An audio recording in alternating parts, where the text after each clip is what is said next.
Are you kidding me? Did I just do the whole show, that whole opening without my voice again because I forgot to unmute?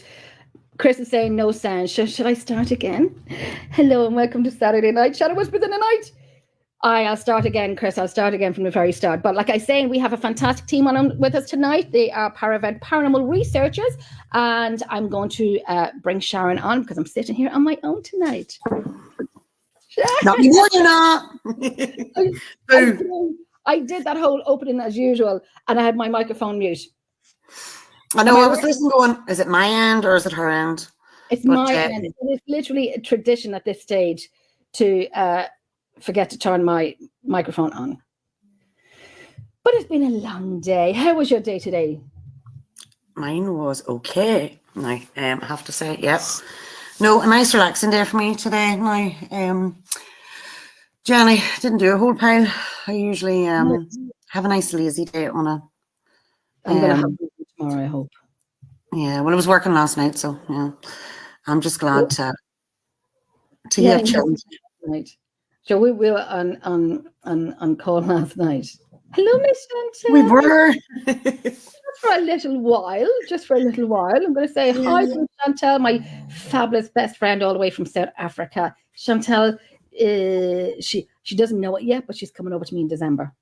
Oh, lovely. To our lovely warm weather. Yes, she's coming over. She was here last year. Hi, Liz. How are you doing, my love? Oh, that's Sharon. Liz is lovely. The crack me and Sharon would have on video call. I've been a bit quiet for the last few days, a few weeks actually, but I remember we were on video call and we had such a laugh that our neighbour banged the wall. You could hear me all the way. Liz is from Scotland, so you can hear me all the way, walking away from Ireland. I love Scotland. Yeah, plenty of places to go there. I have been a few times. It's lovely. Motherwell and Dundee in Edinburgh. Did you ever do Edinburgh, the underground tunnels in Edinburgh? Never did it. Very good. Very good. Yes, we went. Yeah, we did it once. But very creepy. Very creepy. Is this the Edinburgh? Definitely get the feeling you get down there is amazing. So. Is this the Edinburgh Vault? Yes. Or is it? I want to go to. Hey, Chris. I want to go to St. Mary's King's Close. Oh, lovely. Yeah. Yeah, I want to go there. Hell yes, take out the wine in the meantime. I saw this fabulous South African lady how to drink. Yes, I did. How to drink, I tell you. And she came over with her granddad. God bless him. We had such a laugh. Such a laugh. We had devil horns put on his head and, we ran out of wine, but Jenny had some hidden in somewhere in the fridge. And I'm like, wow, came back out with extra bottles of wine. You don't run out of wine in Ireland. You don't run out of alcohol in Ireland. It is no, definitely not. It is a sin if you do. Yeah. So I'm just checking my phone here for a ticky to boo. Just making sure all is good. So would you like to tell everybody, Sharon, putting it on the spot now? I knew you were going to do this, but yeah, what are we going to talk about? Would you like to? Oh yeah, this is what this. Now, Chantel, remember I got those wine bottle straws, and it was like that's obviously wine bottle straws, and you just put in the the straw into a bottle, so you don't have to pour into a glass. What's the point? You're wasting time. Hi, lady. Oh, hi. Oh, that's all right, love. That's all right. Eugene, isn't it? Thank Eugene you, Alan. There's Alan. Alan's from the Drogheda Museum, Millmount. We will be back there. Looks on the 20. We'll be there. Back there on the 25th. We're back there on the 25th. So I'm looking forward to going back there because I do love the place so much. You've got some great stuff in there, haven't you? Yeah. I mean, the wine sounds good. Yes, it does. Yeah, we had that place is phenomenal. And I'm not just saying it because it's the location that we do, but the place is phenomenal. Mm-hmm. Love it. I'm so looking forward to getting back.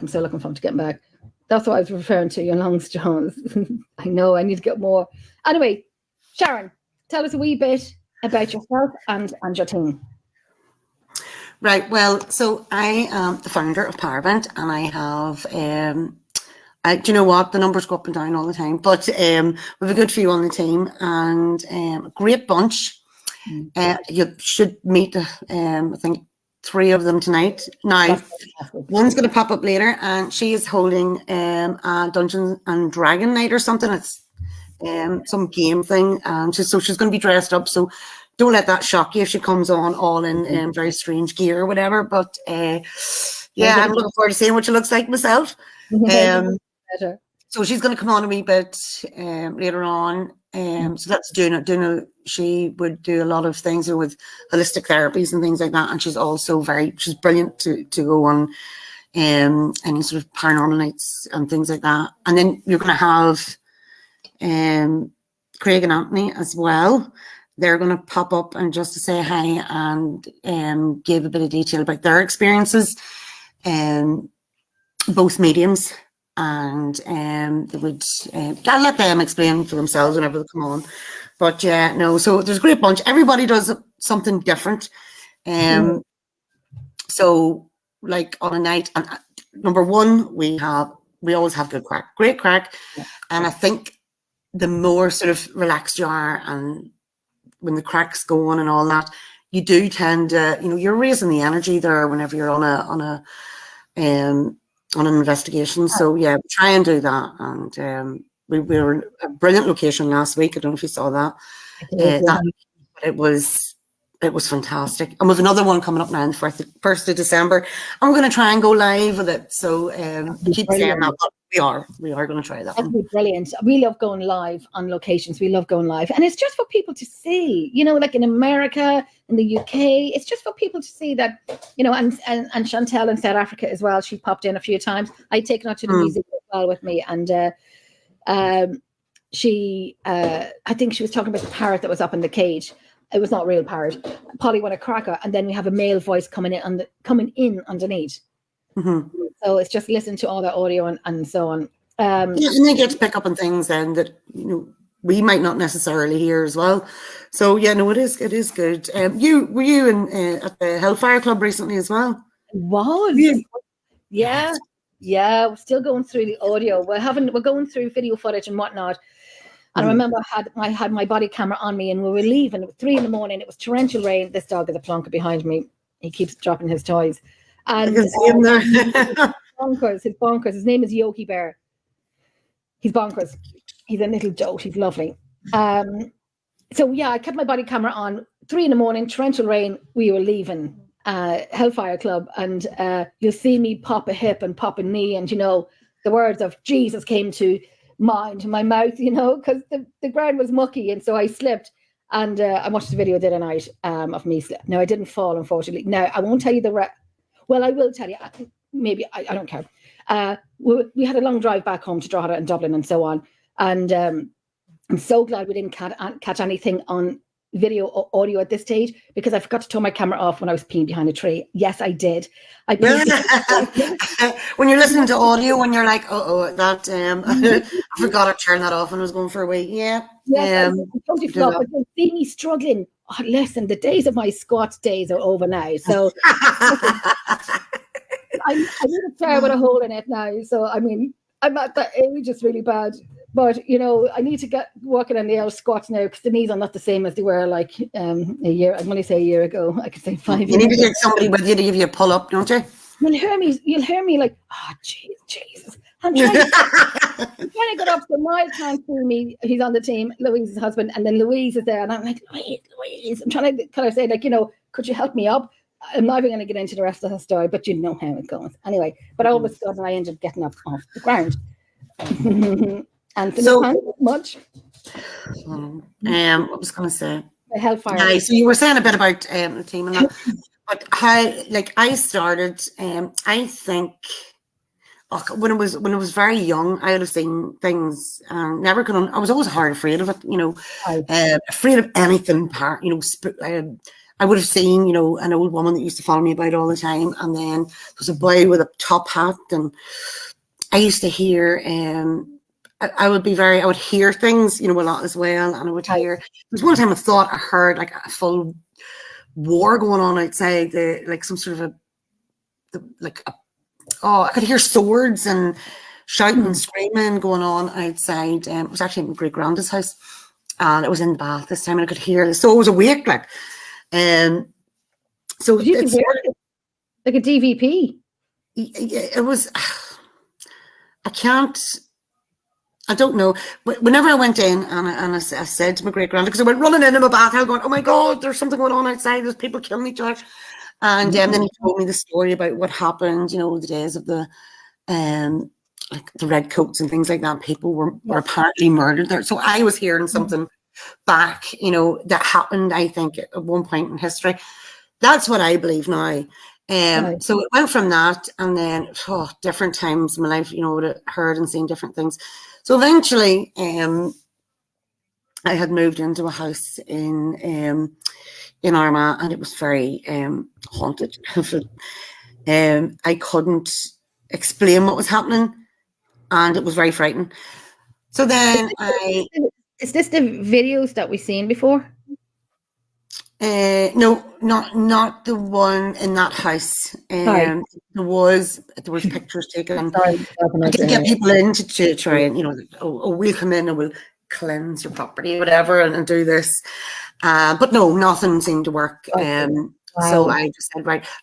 A friend of mine now, she actually came to the house, Sharon Clark. I think she did a write-up about it as well, and she came and she was a great help. But anyway, she got me sort of if you try to understand it and try and find out what's going on, and that would be that might help, so it did. And I went into the paranormal then, and I haven't looked back since.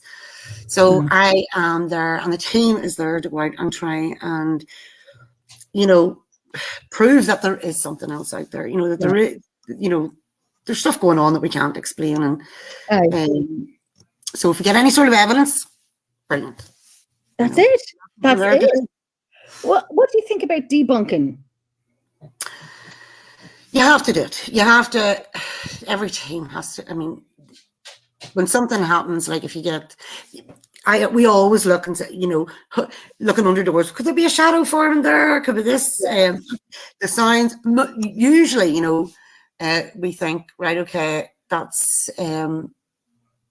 Unless it's like something I see and I look at the evidence and go, wow, that is something else.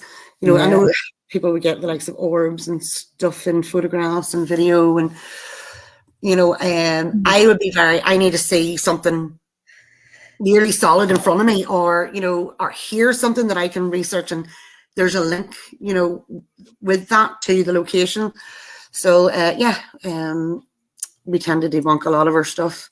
But that's otherwise it would be full of stuff, believe me. Do you ever see these things now? And oh my goodness, I have stopped replying back to people when they put pictures up because of pareidolia. And I kind of was told, a few weeks ago when I, put up in it was just a nice opinion. It was nothing bad. One particular picture caught my attention. I thought, okay, that's interesting. But the rest is possibly pareidolia. And I said, in my opinion. And then the answer came back was, in your opinion. And I'm like, well, you asked for opinions. And I gave my opinion. And now I'm being shot down for it. So it's kind of like, you know what?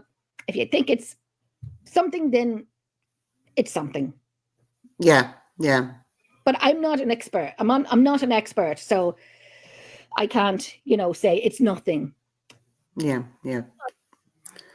But while, it's, I suppose it's one of those things as well. You sort of have to be there and experience what's going on around. At the time, did you see something move? Did you, is there a history to it? Did something happen in that area? Can you tie it in with anything?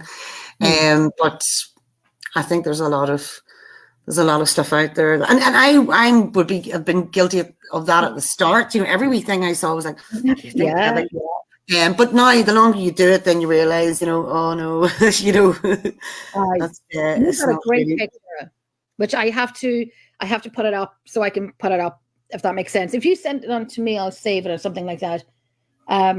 But I wanted to put it up because I was running around all day, so I didn't get time to put that picture up.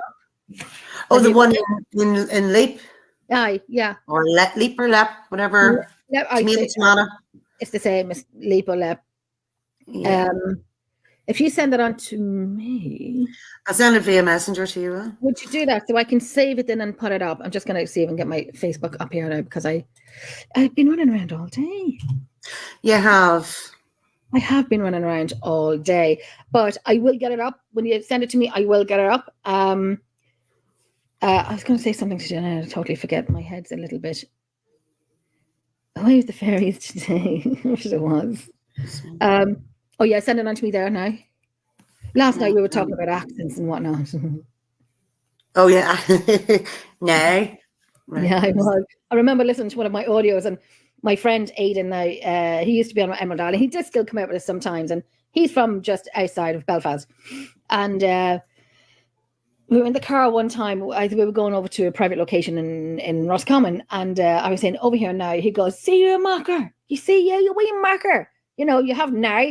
And I'm like, "No, I'm not. No, I'm not." So I listened to a piece of audio, and I said, "We're just here now. We're going to do a wee call out now." And I'm like, "Who the hell is that? Is that me?" I don't know those people that pick up accents so easily. So I come, you know, all right, Cockney. And then Aidan, for 5 bloody minutes, is all right. See you, wee marker now. And then you last night was like, "Nah." But I'm one of those people that picks. I think you're picking it up a wee bit, Jenny. You're talking to us Northies. I am. A To little see bit. that go to you, I think I chopped it up a wee bit, made it. Oh, you did. You did. This is a great picture. I have to say, I'm going to save this picture. Don't mind me if I'm looking at you, but I can't see you because I'm saving this picture. And it's taking its time. You still there? Can you hear me? Yep. Oh, that's grand. Don't mind me. I'm just typing this in. It's. Let me see. Sorry. Listen to me. I know I do them all the time too. Can't help it. Just one of those things. Can't get the staff these days when I have to do everything myself. Let me see. I'm going to bring this picture up, and then we're going to. When I'm getting this picture up, let me see. Okay, let me put this up. Don't mind me. I'm waffling away to myself. I think I might have it here now. No. Okay, I have it here. Right. Was Anthony and Craig with you when this picture was taken? No, I don't think the boys were there. Did they see? No. They seen the picture before? Oh yeah. They've seen the picture. I'm going to bring Anthony and Craig. We like it. I'm going to bring Anthony and Craig in as well, so they can give us their intake of this picture as well, if that's all right. So Anthony and Craig, get ready, boys. I see it in the background. Hovering about. I know. So Anthony and Craig is part of Paravent, but they're going to tell you who they are. So I'm going to bring you in now, guys. He's ready. Thumbs up. Look. They are. Hello. Well. Hello and welcome to Shadowist. Welcome. Back up. Save me blathering, lads. He's my takeover here. You can't stop yourself. Look at me. So, Anthony and Craig, introduce yourselves quickly there. Not quickly, but introduce yourselves there and what you do in the team and so on. And then we'll talk about this picture from Castle. Do you want to go first? Well, I'm working as a medium for 10 years, so that's kind of what I bring to the team and kind of, going and feel out an area. Like we had our investigation last week, I think was one of my biggest experiences ever on investigation. I'm very new to the investigation thing, not going out to mediumship, very new to the investigation. And we walked into a certain room and I think actually Sharon was with me. I was fine throughout the whole house, but when I walked into this room, I literally felt like I could feel someone's hands wrapped around my throat to the point where I started retching and had to kind of remove myself from the room. Our lab castle, that's one of my biggest experiences with the team. Well, you actually had been to Lab Castle after. This was after the. By the way, Sean lied. I wasn't. You can see me. Were you there? I couldn't remember. I couldn't remember. Sorry, Auntie. You're okay. You're all right. She was that much. I can't even. Do you know what? I can't even remember when that was taken. How long ago that was? Was that a couple of years ago? Like an eternity ago now. So it was. Yeah. But you were there after the picture was taken? Yes, that was my first investigation. Yeah. Oh, what? Castle was your first investigation? Yeah, I couldn't actually. I think when we kind of pulled up at the doors and he had to stand outside with me, I was like, I can't come in now. I could just see, like in my head, I could just see this blood coming down the doors. I was like, oh, there's murders here, or things like that. And then I think halfway through the investigation, I was out having a smoke, and I had said it to you. Is there something about military here, or something like that, being military, and I had no clue. I'd never even heard of that. Good. And then he did the research, and it was something about paramilitary or something like that back in the day. Yeah, it was used a lot for military stuff back in the day, but it has so much history, attached to it that it's near impossible not to pick up something when you walk through the doors, you can see it and feel it. Yeah, absolutely, yeah. I've been with Parvent now. It's actually going on. I think it's near 6 years now, believe it or not. Wow. I very much like Craig, I'm sort of the opposite. I would be more towards the paranormal side, but I am quite new to the mediumship, about 2 years or so. But it's near. I always find that you do the paranormal side so long, it opens you up, And even to have them abilities, is like changes an investigation for you.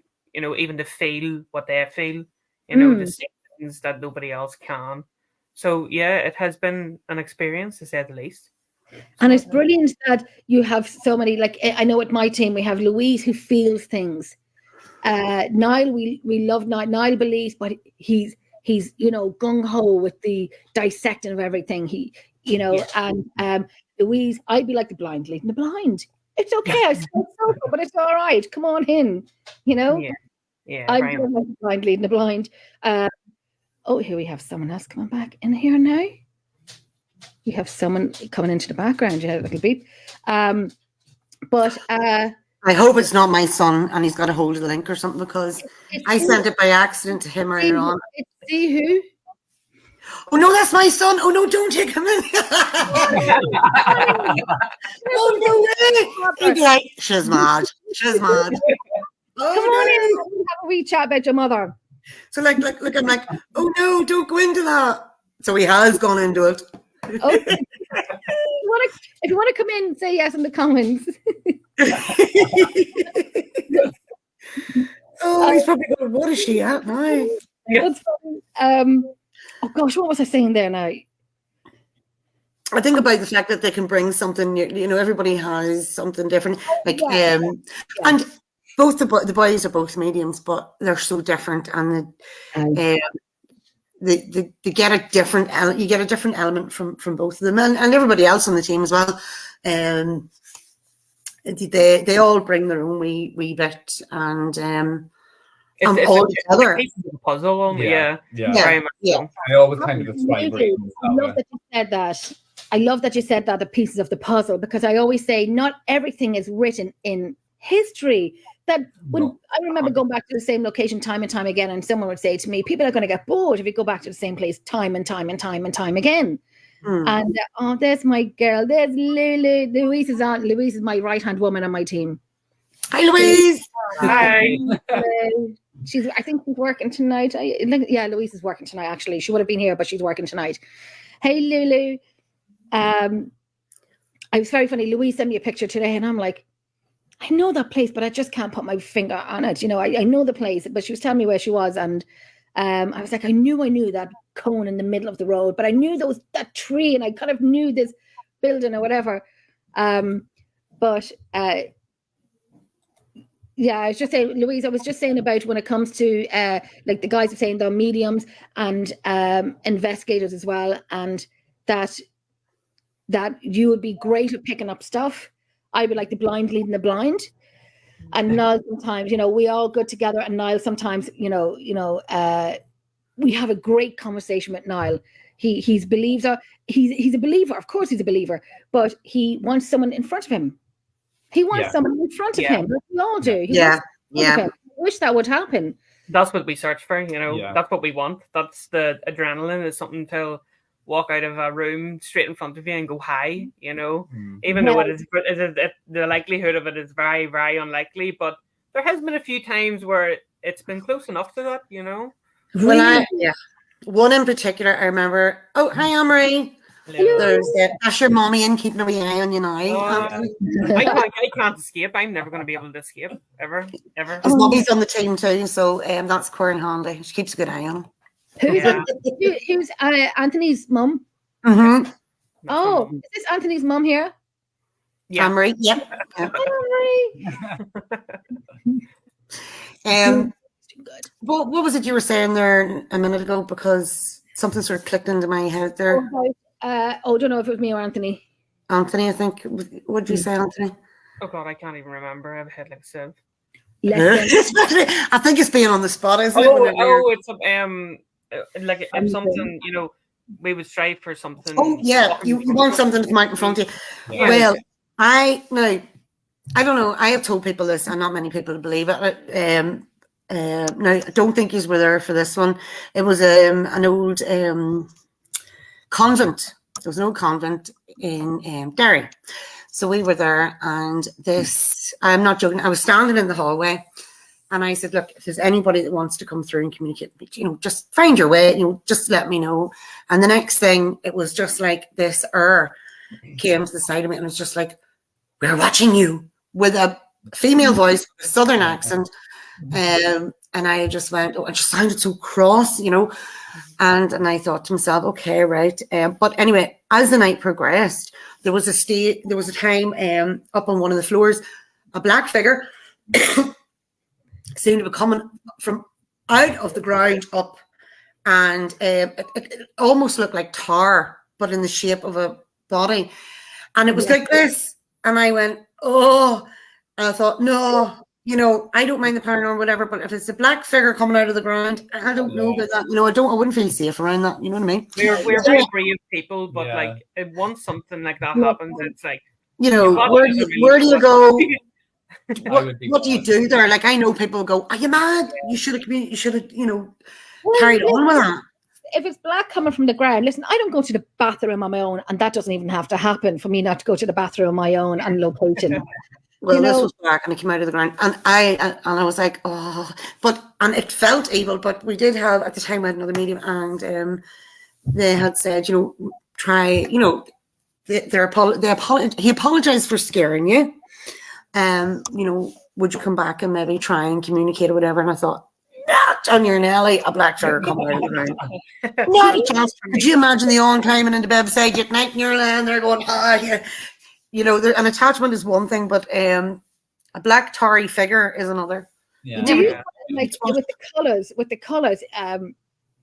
Some people think that the color a black shadow is malevolent.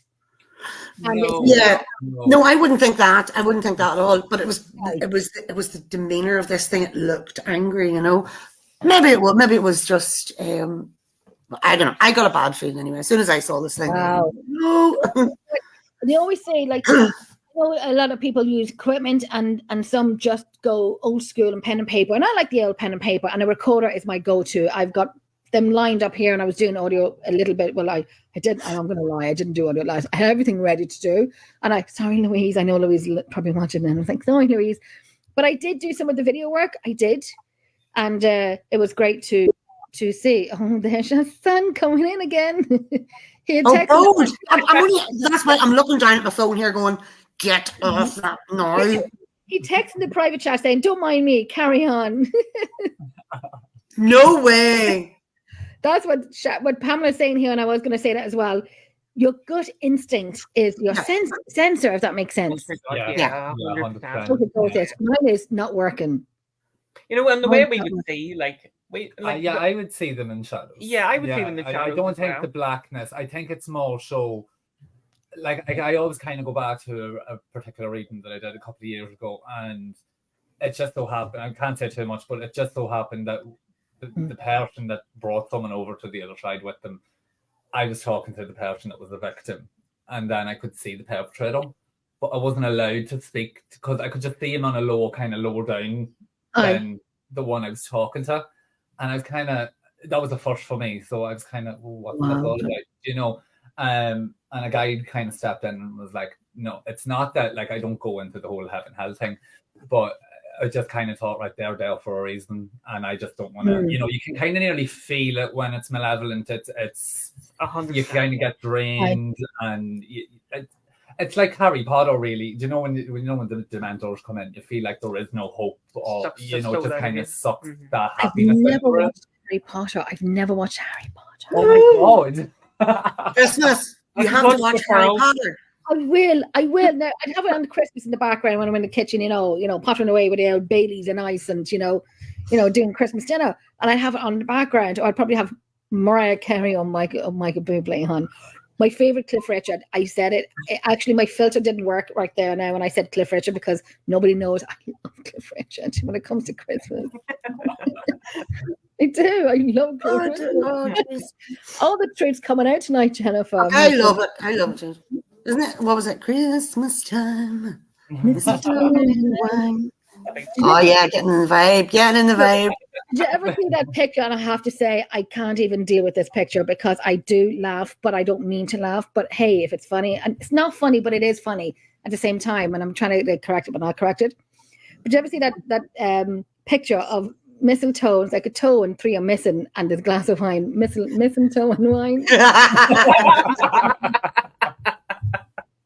They're my type of jokes. Yeah, my kind of jokes too. I like the Star Trek ones. I love them as well. Oh, they're just I go overboard with the old Star Trek ones, and people are just like, oh God, give it a chance. Seriously, like.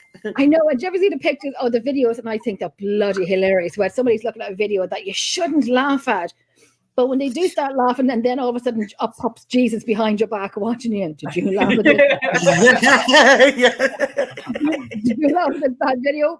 And the comments are so even funnier, because someone's saying, please, I'm trying to get into heaven. Could you not tag me in these videos and so on? And I'm like, you know you want to laugh, don't you? Just keep a wee eye for doing it, because she said, what was it she said? Anytime I come in there before her next battle, she's going to try and come in and have a wee chat as well. Her next battle, like, and I'm like, yeah, her next battle. Oh, Gina. Bring her in. Play those dragons, Gina. This is really saying it can just depend on what way they show themselves. The one at the Hellfire Club wasn't nice. He was unusual with a black mist to him and hood. And then another one, he was in the shape of a man. This was in the Hellfire Club when we were there a few weeks ago. And Louise had seen this. Yeah. Well, Yeah, I sort of agree with that. Like, Yeah. Were you we were there. Did you see the thing about? You see, the thing about the Hellfire Club is there are plenty that turn up and want to do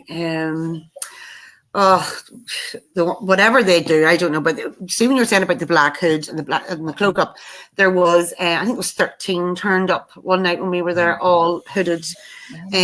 So I mean, that's something that would have been, I'd say, practiced throughout the years there, from the get-go in that place. I mean, it just is. It oozes. You just feel evil as soon as you go in through the doors. Well,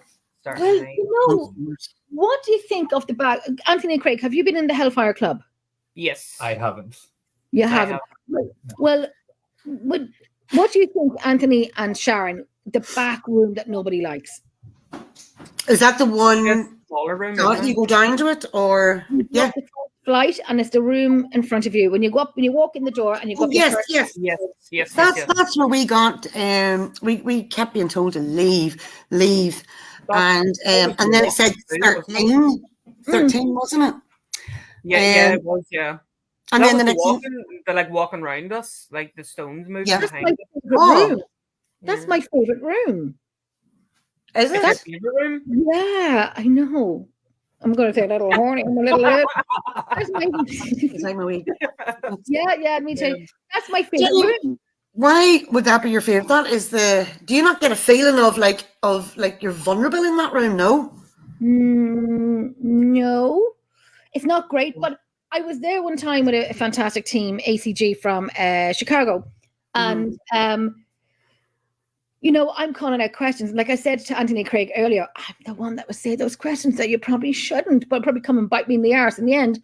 So I'm saying, and we don't provoke, we don't do anything like that. But then I just had this thing in me because I had to say something, and I said, this is now a women's club, and you're not invited. Oh yes, yeah, I get you. I get Yeah. you. Yeah. I know. It's Then not who's supposed that? to be, Yeah. you're not supposed to provoke, but Yeah. sometimes I find there's times where they do get under your skin, Yeah. and you do start getting annoyed. And when nothing's happening, and you know that there's something there, you're like, just show yourself. Yeah. Just show yourself, and it can get worse. And Oh, for someone, for people so open like Yeah. us and like other people as well, they can near take over you, and their anger will Become yours. become yours, Yeah. and then you start doing stuff that you wouldn't usually do. I've heard that about the Hellfire Club, though. Have you heard things like that happening before? I have heard people felt like they were taken over, like somebody had taken over, and they felt like doing something really bad. Yeah. Right? Yeah. It actually happened to me in Humber House too. Whenever we had investigated, I heard a lot about that house that they have taken over. Whoever it is has taken over. This was great. Liz was there when we were at the Hellfire Club, and it was Louise's birthday. So what we only do, and we had Haunted Era with us. Mm-hmm. And it was Louise's birthday, so we only went and got a cake for her, and then out comes Shane. You know Shane with his big knives and all that. Out comes Shane with his huge knife and give it to Louise to cut the cake. And this is in Hellfire Club, so we're singing "Happy Birthday to you." Out comes this big dagger, this big knife to like cut the cake. It was very funny. It was a great night. But I'm like, we're just singing "Happy Birthday" to someone in the Hellfire Club. You know what I mean? Oh God, I couldn't help myself. If that was me, I'd be sitting with a bread knife going. I've been taken over. We actually had a great night there. Oh wow, we had a great night there in the Hellfire Club. We got, we were all downstairs and the Rem Pub was upstairs, and I was saying like, oh, it's a gentleman's club, and here's me being me again. It's a gentleman's club, and I used the word gentleman very loosely. I said, William, are you here? And hold on, let me read this. And then we can hear the REM pod going up upstairs. I'm just seeing here, Joanna is coming on. Your guest is has a bug that causes. Okay, Joanna, do you have headphones? Oh yeah, you also were informed. Do you have headphones? There might be a wee bit of an echo, but I'll bring you in anyway now, because I know you have to go back to just battles, just to fight dragons. It's very important in our world. Otherwise, it will look dragons. Joanna, do you have headphones? Do you have headphones? Hold on a wee second. I just check here. Take your time, because just so we did an echo there. I was just I'm just rigging them up here. Is that what I sound like? Yeah. Why can't I hear myself? Oh no, because I don't know. I just got that saying that you're perfect now. You're good. Welcome. Oh, sorry. Thank you very much. How are you getting on? I was just saying, I don't usually dress like this. It's only a different sort of an evening from the night. All right, Dana. That's what I'm saying anyway. Whatever you and Shane are up to, that's grand. Oh, you have to. Is he not going to show us what he's dressed up as? No. How's your evening going, Joanna? How's it going? It's getting a bit warm. Sorry. Oh, it's getting a bit warm. Go on ahead, Jenny. Sorry. Oh no, you're grand. It's just asking Joanna, what are you doing this evening? What are you doing?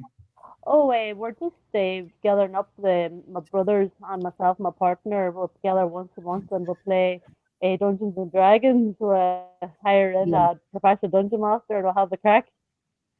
Oh, that's brilliant. So that's what I'm saying. I don't run about the house like this usually, but I'm usually in my jammies, to be fair. I'm in my Grinch pajamas. So you're part of Paravent. Yes, that's correct. Any experience you'd like to share with us?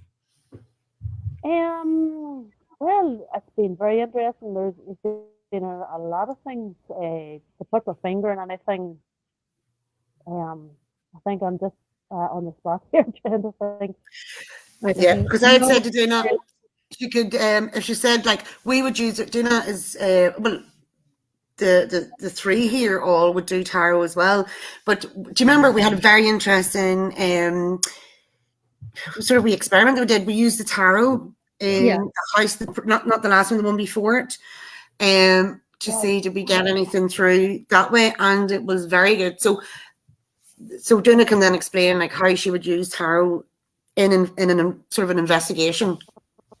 Yes, that's usually the spirit or my higher self. Obviously bringing protection, and they ask what do they want me to know? What do they want me to know about the house? What do they want me to know about a person? And what you can get through quite often is an idea of the personality of the spirit that's in the house. You can get information of the spirit, why they're still there, male or female, mother, etc. I remember one particular house, it was a young boy who was frightened of an adult male who was in the house from that one, and it's interesting because later on through the spirit box, etc., you can get clarification that it had come through in the card. So very, very interesting. And I love it. I know it probably wouldn't be considered scientific, but it definitely adds an element, to the information you receive. Well, that's it. That's it. And you were just saying that, you couldn't, if I'm using the right word, documented, but it's still it's still kind of old school, if that makes sense, that you don't have to have recorders all the time. Like I do all the time and other teams do and whatnot. But just going back to old school and just doing it, how it's easier for them to, pick a card and so on. And we do the same with colours and pick a colour card and for the children and whatnot. But that's a brilliant idea. We kind of used a deck of cards before and it was great. Just going natural. Well, I mean, you're in an element, there is a thing you're tuning in. And I would find that I would not be anywhere as advanced as the rest of them in regards to mediumship, and I do rely heavily on my cards. But I do find that it's a crutch, but it's a crutch that helps me in my way, and I do find it very interesting, particularly with different wee investigations we've done, with the cards. So I suppose it's my wee thing maybe makes it a bit easier for me to pick up on what's around it. That's it. Mm-hmm. Yeah, it's to use your own senses as well. Yeah. And I know Anthony and Craig get senses and Sharon will get senses as well. I do sometimes, but it's rare that I do. It's rare that I get senses, like a blind leading the blind come into the room. Unless I smell in sulphur and whatnot, which it has happened with the sulphur smell. Shane's Castle up in Antrim, County Antrim, we used to do that for about 6 years, every single month consecutively in Shane's Castle. We did a reenactment one night, and so we were going back into the tunnels at the end of the night. I had my group with me. You walked in, and the smell of sulphur would literally hit you in the face. I've never had anything like that in my life, and I haven't since, and I don't want to. But it would. I had that a couple of times. It's desperate. It's not. It's just. It's awful. It's pretty awful, and it would, that hurt the top of your throat. It would burn your nose. It just was powerful and potent, if that makes sense. So I kept saying, somebody said, "Oh, we can't keep going in." I'm like, "No, we are. We know they're here. They know we're here. They're letting us know that they're here, and we're here for this. So let's keep continuing on and doing it." And it got to the point we had public with us, so we said, "Right, fine, we'll turn around and leave." And I said, "I don't know why, leaving if they know we're here." And let me tell you, it was like the Matrix. It was like something ran towards me. I went back slowly. My head moved back slowly. My eyes closed. My hearing went for it was probably about 10 seconds, 11 seconds, but it felt a little longer. Yeah. Just and it taught me. Don't be. I was actually told to provoke earlier on in the night, and I was still doing it. But then when I got doing it, and I began to get comfortable in my role. No, I was comfortable in my role when it was like the soldiers, and I'm like, so now there's a woman here now, do this and do that, and blah blah blah blah blah. So I got very comfortable. It didn't take me long to get that comfortable in that role, but it bit me in the arse not to do it. Yeah. I think sort of, as investigators, it's very hard to draw the line between, right, we should stop now and let's keep pushing to get evidence. It is quite difficult, Yeah. come back to your gut feeling though when you have that range and kind of just to go, okay, we need to stop here. You know, that sort of way. Yeah. Well, that's true. Yeah, that's true. And Dana, you were saying, I know you're used to get back to your slaying of dragons, the game. I'm definitely going to have to do that some night, definitely. It sounds like mad crack. But you were saying as well about the equinox and, you know, different times like that you find investigating even better, or you mentioned something earlier to me on the phone. I sort of well, I find it so. Well, for me, it's sort of tuned my. I feel like I was more tuned into what I was meant to be doing with my life, because I was working at the time as a care worker, and I loved the work.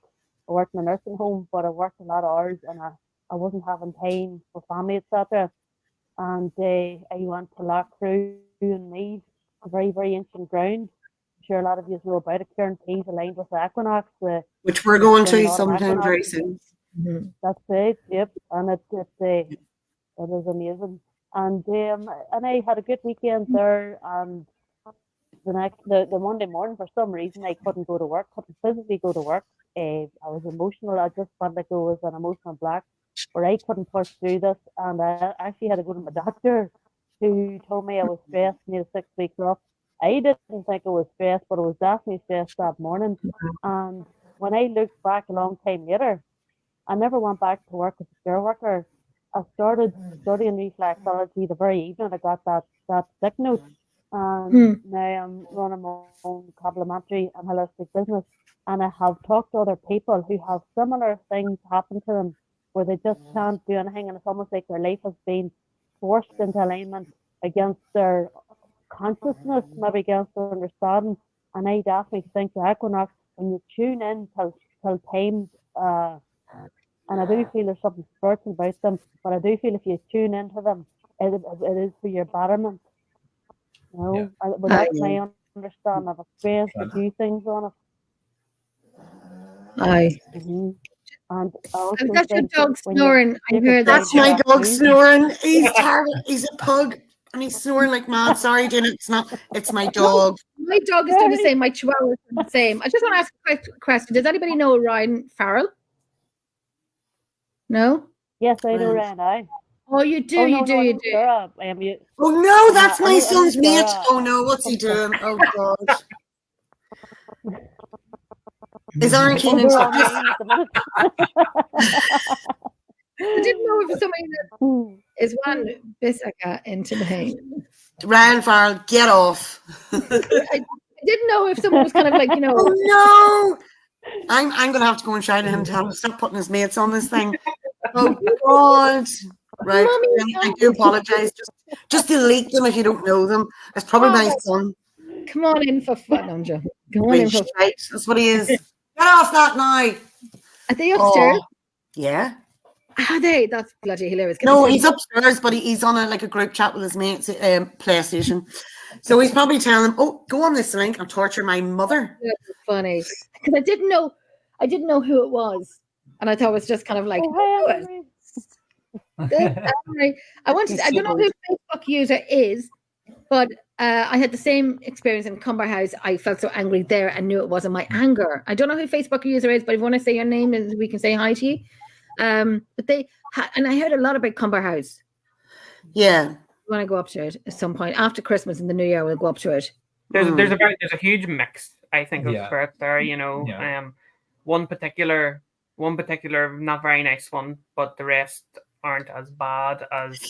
Yeah, but I think it's definitely changed. I mean, we were there years ago, and you know, I think that it definitely has changed. I think. I mean, people saying they cleared it and whatever, but that's all grand. But definitely, it's a lot of more of a calmer. If anything, the outbuildings would probably be more, for me, would be more sort of active, and we've got some great activity out there. But unfortunately, I don't think. I mean, I don't know what the access is like now, but yeah, it was a great location. Whenever we were able to, we were there doing that, but and I think as well, you know, trying new places and trying something different, is Yeah. good as well. You know, that we have one we would go to quite a bit would be that Milford House Museum, and it is amazing. It's not the original house. This is an old Victorian house in Armagh. And it is, it's like stepping back, you know, like what, 200 years ago, you know, stepping back in time, and just to be sitting in it alone, you know, you get that feeling of what it must have been like at the time, which I think is great. That's why I like to go to places that have a real history to it, but also like they would have a lot of the stuff that they would have had around at that time. Yeah. And for some reason, it just feels more real or something. I don't know, but I do enjoy them. Everybody likes something different. I mean, I don't know what your favorite one was, boys and Duna, but I do like Milford House Museum. Like Bemborough Priory was always my favorite place. I think. Yeah. That was the very first investigation that I went on. Actually, I like it too. That was the very first one that I had went on with Sharon. We weren't part of Parvent then. You know, we actually started. Me and one of my friends started, who is actually also part of the group, just started. Harry. Shout out to Harry. Yeah. So we just sort of fitted in there, and you know, before that we hadn't really had any experiences, you know, with the paranormal that much, you know. But as soon as we stayed that night, it was absolutely crazy, and it will remain my favorite place. I've heard about it. I've heard the name. Because myself, I know my team, we want to kind of go further up north as well, because we're always in the south, and I used to always investigate in the north and so on, but we want to really go up further in the north as well. Yeah. You know, we're doing a lot in the south, but we do want to, there's a place, Ulster Museum. I'd like to go there as well, just from one particular video that was sent on to me. I do. Yeah, I think there was a video going about. Wasn't that the one about you could hear crying or? Oh, there's a hi, Lian. Oh, there's Lian. Oh, she said she's Lian saying there about Cumber House. Yeah. Oh, do you know where's your favorite in case you have to leave us? Yes. You know, I think I was actually like Anthony. I was a member of the public at this one. It was in Craigavon, remember? And I think I actually remember the point. Sean, you took Shane and myself down to the basement. It was the first time I heard a bird box, and I remember hearing a man come through with a very strong Northern Irish accent on a machine who I couldn't see. And I at that stage I was like, whoa, that was really different. A lot happened that evening, I thought. And because it really opened my eyes to a lot of stuff, it'll always be my favourite. Yeah. So I think we all have that one moment, you know. Like, well, you see, and again, it was because of as well the accent that we were getting through, and it was so strong and so clear. So clear, you know, but hence that's why our, you know, audio is so important, and try and get and pinpoint them things. It takes hours upon hours, as we all know, but it's worth it. You get that one or two sentences that are clear, and you're like, wow, and you look it up, and then you go, wow, you know, there's a name, we can go with a date or whatever, and then it just sort of, again, pieces of the puzzle, and we're able to then go on that and put that up or whatever. So the Left Castle picture we didn't catch until the next day. We didn't even know that. No, there was another one of the soldier upstairs. Now that wasn't shown on the program on Spooked Ireland, but that was in the window, wasn't it? On the window, and like it was a definite soldier, and he had the helmet, you know, like this helmet comes down to here and across, and we couldn't like there was nothing. I looked all around and I was like, you know, you have to do that, right? Well, what could have projected this image onto the window? But I must send you that actually. I'd like to see that one. Yeah, hang on, I'll go and try and find it. I sent it on to me. The picture from Lep Castle, I want to put up because I think is I remember seeing it years ago, and I'm like, who is this? Who's Parvent? And I did back in the day. How many years it was ago? Was that taken? How many years ago was that picture taken? 6 years? 6 years? 3, is it? 2? About 2 years, wasn't it? No. I measure everything by COVID. It was pre-COVID. I know that. Yeah. Wasn't it? No, Yeah. I thought it was longer than that. I thought it was longer than that. No, No, I think about 3 years ago. I remember seeing it in the newspaper, and then it was all over Facebook and so on. There's an arsenal about it. And I kind of got what you had seen. I gotten what you seen because we like, you know, we've all been to Lep Castle, and I and Craig, Craig, we're going to Lep Castle in January on the 31st if you want to come with us. Oh, And okay. we're trying to I'm up for that. empower I them. suppose actually go back to that question of your favorite. I'm trying to think because I haven't. Again, I think I'm only maybe a year and a half with Paravent, or maybe 2 years, pushing 2 years. I think I would have to go back to the first one, and I wasn't even part of the group at that stage. You know, and I think all the experiences there for me. Well, I think because I was kind of expecting it to be sort of like a horror movie. You know, that's Yeah. where I'd never experienced it, and then I obviously just feeling the energy Right. of the place, I'm kind of afraid to even walk in. You know, We're there on the 31st if you want to join us. On the 31st of January, if you want to join us. But Craig, you haven't been before, have you? So it would be. Craig, you I haven't have been. I've been that one night. Oh, you were there. That yeah. I was there that one night. And I find it like I don't know what you found it, but I found a lot of things happened that night. Yeah. You know, I mean, in the chapel, I kind of encountered a monk that I really just did not like. I'm Yes. just looking at And it. I think it's mutual. He did not like me. What is the room? You don't like the chapel, Craig? The chapel, yeah. There was a monk that I seen in the chapel. He didn't like me. I remember that. Kind of religious beliefs. Hmm. And I didn't like him just for his kind of smugness. I nearly felt it, you know, because obviously for back in them days that he would have had a lot of power being a monk. Yeah. You know, and I think that he was running with that kind of, he was still of that mentality. It's You his know, turn. Yeah. That kind of, oh, I can get you killed or murdered if need be. Aye. Kind We have the Yeah. oubliette beside us. You know, the Yeah. And oubliette. then he Yeah. decided to follow us back, didn't he? Yeah, he decided to come home with us that night. Yeah. Did he really? Yeah, He did. And Yes. what made you feel like that he came home with you? we both woke up. At exactly the same time. Yeah, I think it was 3 o'clock, wasn't Yeah. it? 3 or 4. Yeah. Mm-hmm. Yeah, the usual. Oh, here. The vibe that I got from him, you see, it was one of them moments yet again where we didn't really like him very much No, at all, no. and we sort of antagonized him Yeah, to we a did, degree yeah. and whatnot. Yeah. But we didn't think he was as powerful as he actually was, to and project himself. he decided to Oh. to show his power, and as soon as he showed his power, it was gone, Yeah. and the whole room just lightened. Crazy, No way. yeah. Then if we Not- see you No. flying off, we know why you had to fly off. Don't. Sharon, you sent me another Hey, pic. I'm gonna go my wee cape here and fly now. I think they're finished their break, so apparently we're battling a shore of Alps, so I gotta get myself ready for this. Yeah, you go. So Do that. have a good evening. I have faith in you. Thank you so much for Not a joining problem. us tonight. See you later, folks. Thank you so Later, much. Thank you very much. Bye. Thanks for having me. Bye bye. Have fun. You're That's welcome. it, Dina. Bye. Bye bye. I'm looking at that picture that you sent me, Sharon. Really amazing picture. I'm going to put that one up now.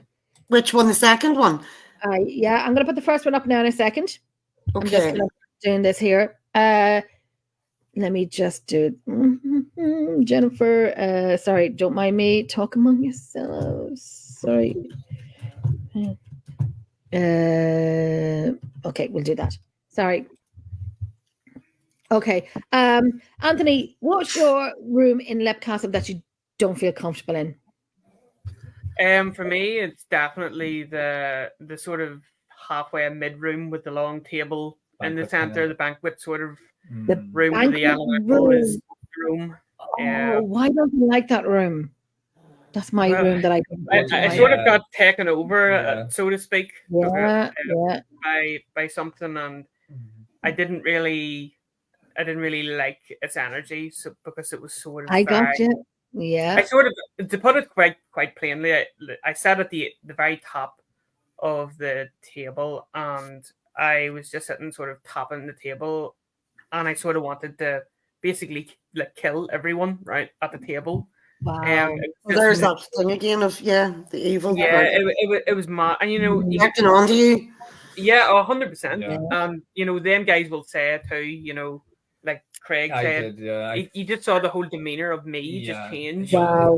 It's You kind know. of changed. And I can't remember any of it, to be honest. Yeah. It's sort of a bit of a blank. That's You went through a kind of crazy. trance. There's something about that room.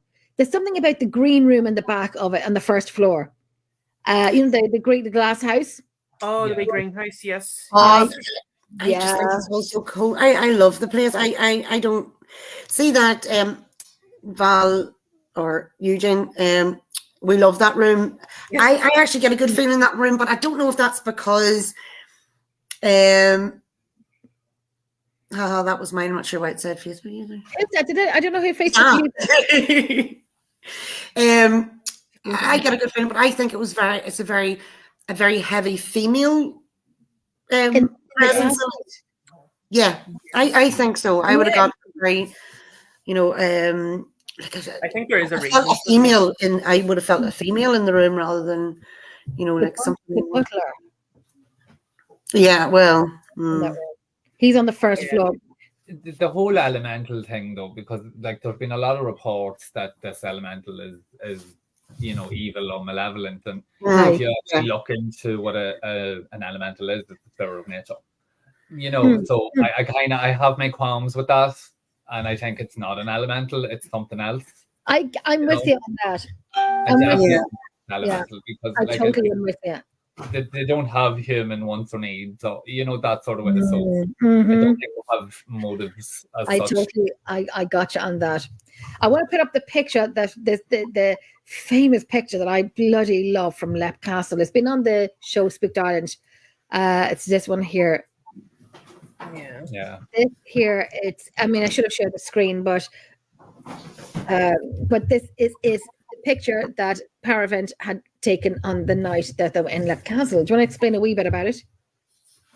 I'm not going to use the word willy nilly like I did on the show that night. I'm not doing it. I'm not doing it. I nearly died when I watched that back. Like I thought to myself, oh, like you cut all the stuff out, you know, whatever, but you left willy nilly in. Could they not have just cut that little bit out, you know, whatever, or told them take two? I'm sorry. I Mark, get to do take two. Why did I not get to do take two? Anyway, there you go. I'm going to say it properly now, Jenny, because your show's just as good. Yes, there is. There you go. Taking pictures willy-nilly is kind of like showing that you will just taking pictures willy-nilly. It's like Louise was doing video work when we went into Leap Castle, and she, you know, we liked, you know, Louise loves to do the videos, and so we can get on YouTube and so on and so on. But it's like, as we say, willy-nilly, no, now we're going to get t-shirts saying Paravent. It's a willy-nilly. Willy-nilly. Oh, no.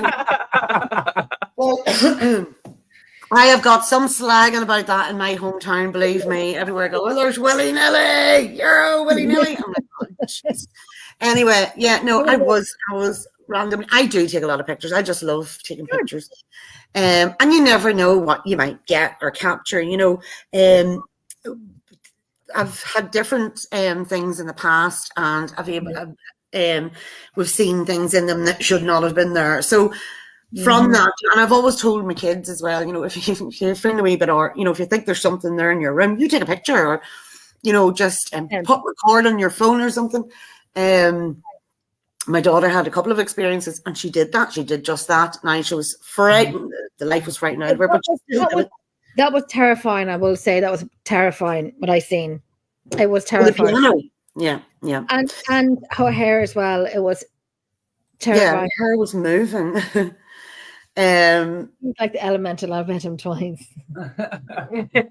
Well, you know, everybody's different. Everybody gets a different experience, you know, from whenever they go investigating. So, so after, Banker Room is a very female feel. I do get that feeling every time I'm there about that room. Yeah, definitely. No, Elaine. But yeah, so that picture was taken, and it was just good to it was just good to look at it and go, wow, you know, oh my God. We did get a few other pictures that we just ignored, but when I think back now, you know, they're all part of the evidence, but just wasn't clear enough, and there was no point. But that there was just clear. It was clear. And it was very active that night for whatever reason. We've been before, and it wasn't just quite as active, but it was very active that night. You know, why I don't know. I think that ties back to what Dana was saying about like the equinoxes and stuff, because I've always kind of said I find around this part of the year is more active for like the winter and stuff. You know, I do think there is like around Halloween and all that kind of stuff. I do think it is a kind of seasonal thing. Yeah. Sometimes locations. And ask you as well, Sharon, as well. This camera that you took it with, it was just a regular camera, and then you download it on your computer. Yep. And I'm going to bring the picture up again. What did you think when you first? I took the picture with my phone. It was just my phone. It was your phone. Yeah. That's mad. And we know where that area is. On the left-hand side would have been the maid's quarters. And she's seen, the left-hand side, we can enter steps, would be the maid's quarters. Mm-hmm. I remember studying the picture. And you see, people think that it's a shadow. Now, a shadow doesn't come out of a wall like that. Straight out. I'm even seeing it closer now that you have it up here than I ever did. It doesn't come out of the wall like that. And you can nearly see it's fully length down to the fully long dress or something. See what the wall is, right? The white wall. So if it was a shadow, the shadows, this is what I think now. The shadow on the white wall, people, if that full figure was on against that white wall, people will say it's a shadow. But because it's half white wall and half away from the wall, and it's still solid, and it goes right down, and whatever, it goes right down to the very bottom. Yeah. I just think it's bloody phenomenal, and I think that, and this is my opinion on it, I think it should have been emphasized a little more on the show. Oh, Jenny. It's a big one. It's a big picture. You're like in the most famous castle in Europe, one of the most famous castles in Europe, and I think it should have been emphasized more. I really do. That's my thoughts on it. It was really the creme de la creme of pictures, I think. Well, I can't wait to see the way it looked. Doesn't look like that on my phone, but when you put it up on the screen like that, it looked quite big. That the other one in the window, that would be an interesting one to see. Is that just pareidolia? I don't, it could be. I never used it. I never. What window is this taken in? The middle room, the banquet room. Banquet room? Oh my God! Oh. I think that's a freaking amazing picture. That looks like a soldier to me. I see, like the steel, the steel, and it goes down to protect the nose, and then the nose. And nearly like a collar, but I mean, that could be armor. That is not. It has a full pikeman hat as well, like helmet. Yeah, yes, I get you. I mean, I it's not like the other one. You can't, but. 100%. There was nobody standing. There wasn't even anybody in that room at the time when I took the picture, and there was different things left on the table. People went away, but it was like wee lady balls and things like that. And the SPLM, there was nothing there, unless anybody else can tell me any different. From going to left. The woman was great at pictures. What does she think? Well, it could have been anything outside. Mind activity is strong. It's just something I'm finding when we get the best activity. Yeah. 100%. Yeah. Oh God. Everybody goes nuts on a full moon. Yeah, like I'm wired to the moon when it's full. Daily occurrence with Jennifer.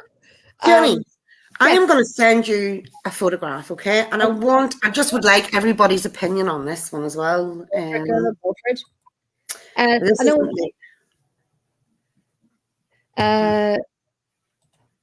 The shadow actually was beyond the wall also. Beyond the wall. So it was kind of like I was saying, if it was against the wall, then you're thinking people would be like, whatever. But because it's solid from away from the wall. Yeah. We actually had we had at the time someone edit the photo to change it to like a sort of infrared, and if it was a shadow, it would just come up plain blue. but you could actually see the proper outline of a person. Like it's a proper outline. It's not a shadow at all. And that's technology showing us that it's a proper figure. Like it's solid, you know. Aye. That was at at the time. Like that's even better. Sharon, this is Pamela. That was a great photo, and you sounded wonderful on the show. Sharon knew what you meant by willy-nilly. Oh, Pamela, I was scundered. Absolutely scundered it was. I was like, oh no, what did I say? And then you just get, but they're all so professional. And you think, oh God, see if it had been right. Do you see if it had been a show and say Jenny was like, right, Sharon, we're gonna do this show in Lep Castle. It would have been so different. But because you had the likes of Chris Fleming sitting and running about the place. You know, you do. You're like, oh God, you know. I was saying to Sharon, I'm like, I didn't say to, but oh jeez, you know, it was nervous. You were cool and calm and collected, and I was kind of like, they microphoned me up, and I'm kind of like, talking away, and Sharon goes, and I'm like, am I? I don't know what I was saying. God knows what I was saying. I don't know. You sounded great, Jen. But yeah, I remember getting microphones up. Yeah. I was like, what do you call that Scottish fella that was there? You microphone me up there, lad. Did Ryan do that? I can't remember. It was just like it was like a flash, wasn't it? So we were there for ages, but it was so quick and over and done with quite quickly. It was, and then we ended up in the pub afterwards, as you do. Shh, don't tell anybody. Definitely. No, we didn't, Jenny. No, it didn't. No, we did. Coffee, and we had a coffee and a sandwich. We did. Yes, they served us tea and coffee. They did. Yep. No, I want you to right. So you see that picture? I've sent you a picture. Seeing as we're looking at pictures, right? I'm debunking things, right? So this one was taken by a girl called Christina Clark at Armagh Jail. At the time I was doing, I had been doing tours in the jail. This is years ago, this picture. If you look up Armagh, they ran a story on it. So she took that picture. Now, I have been racking my brain trying to figure out what that was. There was nothing there. I was standing, she took the picture from behind me, and there was railings. So that was completely bare. That yard was completely empty. Wow. So it's interesting to see that. And there's been a lot of different theories on it. I'll put it up for you. What's the great picture? Right here at the bottom, yeah. Now, I also want what nobody ever noticed before. See the middle window? Yeah. Right? If you zoom into that, that is also freaking. Now, nobody ever really mentioned that or saw it before, and I looked and I thought, here.